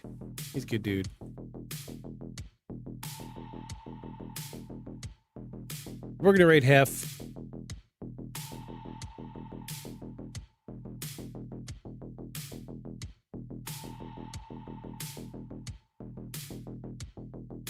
Oh, yeah, he's playing that game. He be playing it. He keeps trying to get me in there, but that game just doesn't quite tickle my pickle. All right. Well, Nice meeting YOU. It was great meeting you too. I hope to see you next time. if anybody listening really enjoyed this, or you have a story that happened to you, something paranormal, or you have an idea for a future podcast, you can scan this lovely QR code up here in the upper right-hand corner, and it'll take you all our socials. You can email us at beyondshadowspodcast@gmail.com. The email's at the bottom of the screen. You can tell us anything you want to know. We're glad to read your story out on the podcast, and we'll talk about it, pick it apart, do whatever you want. Even if you don't want us to read it out, it's fine. We can mention things kind of sideways to keep your anonymity intact. Thank you, everybody, for being here tonight. It's been another wonderful episode. We ran a little long, but we had fun doing it. I'm glad my wife can join me, and we're having fun doing this. It's a fun way to do like a little date on a Sunday. Yeah, I enjoy it. absolutely. And then I get to meet your friends who are awesome. Yeah. So. I talk about you guys all the time to her, and now that I'm so glad all of you came in to chat tonight so she could finally see the vibe, the great feeling of everybody coming into chat and talking. So glad all of you came in tonight so she can experience this firsthand. And now all she has to experience is a raid. Now we get to see if anybody will raid us while we're doing the podcast. You will know the amazing feeling of that. But that being said, we're gonna wrap this thing up. We got a closing monologue to read, and then we're gonna raid Hef. So thank you again, everybody, for being here tonight. And I'm not sure what we're gonna do next week. I usually don't know until a day or two before. We knew this last night, or yeah. last night. I am not good at planning these things. So if you have a recommendation for a future episode of the podcast, feel free to email us at beyondshadowspodcast@gmail.com. We are human. I do respond to these emails. So that being said, we're going to wrap this thing up. Here comes our closing monologue, folks. And those of you watching on Twitch, don't go anywhere because we will be raiding Hef, my main man. So let's dive off into this.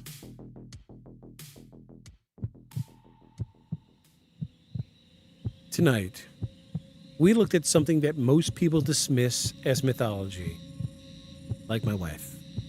She dismisses it as mythology, obviously, when I gave her clear video evidence. A creature from an old poem, a mermaid with a darker edge. But when you strip it down to the earliest account, what you're left with isn't fantasy about a beauty or temptation. It's a warning about perception. Across centuries and across cultures, the same structure shows up again and again. Someone near water hears something unusual. It feels meaningful. It feels personal. They move toward it, and the outcome doesn't leave room for a second explanation. Maybe the siren is nothing more than environmental acoustics interacting with a vulnerable human brain. Maybe it's infrasound, darkness, fatigue, and the way water reshapes sound at night. Maybe it's psychological, layered over danger. Or maybe ancient cultures were trying to describe something they experienced but didn't have language for. What makes the siren different from most cryptids is that it doesn't need to leave tracks. It doesn't need a body. It doesn't need to be photographed. If it exists at all, it exists in that brief moment when judgment shifts and curiosity outweighs caution. And that's a lot harder to prove or disprove. Water has always been dangerous. It's always been a cruel mistress. That part isn't paranormal. But the idea that something about the edge of deep water can alter perception just enough to change a decision. And that's where the question still lives.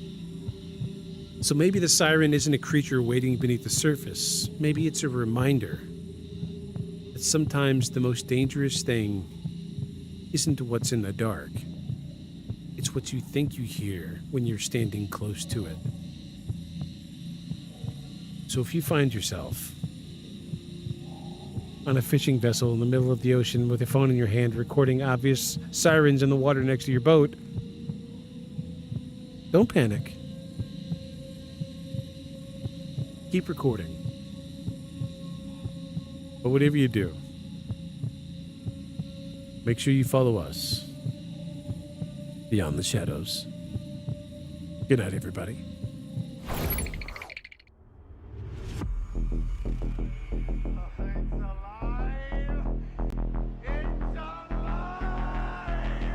A creature like that. How would it ever die? And this monster starts running right at me. Annihilated by nuclear bombs. Beast is not dead. I put 4 bullets into him. Oh, you're crazy. But I saw that monster too. All I want is for someone to believe me. Contaminated. Face. Horrible. Look like it would scare you to death. All right, let's get to work.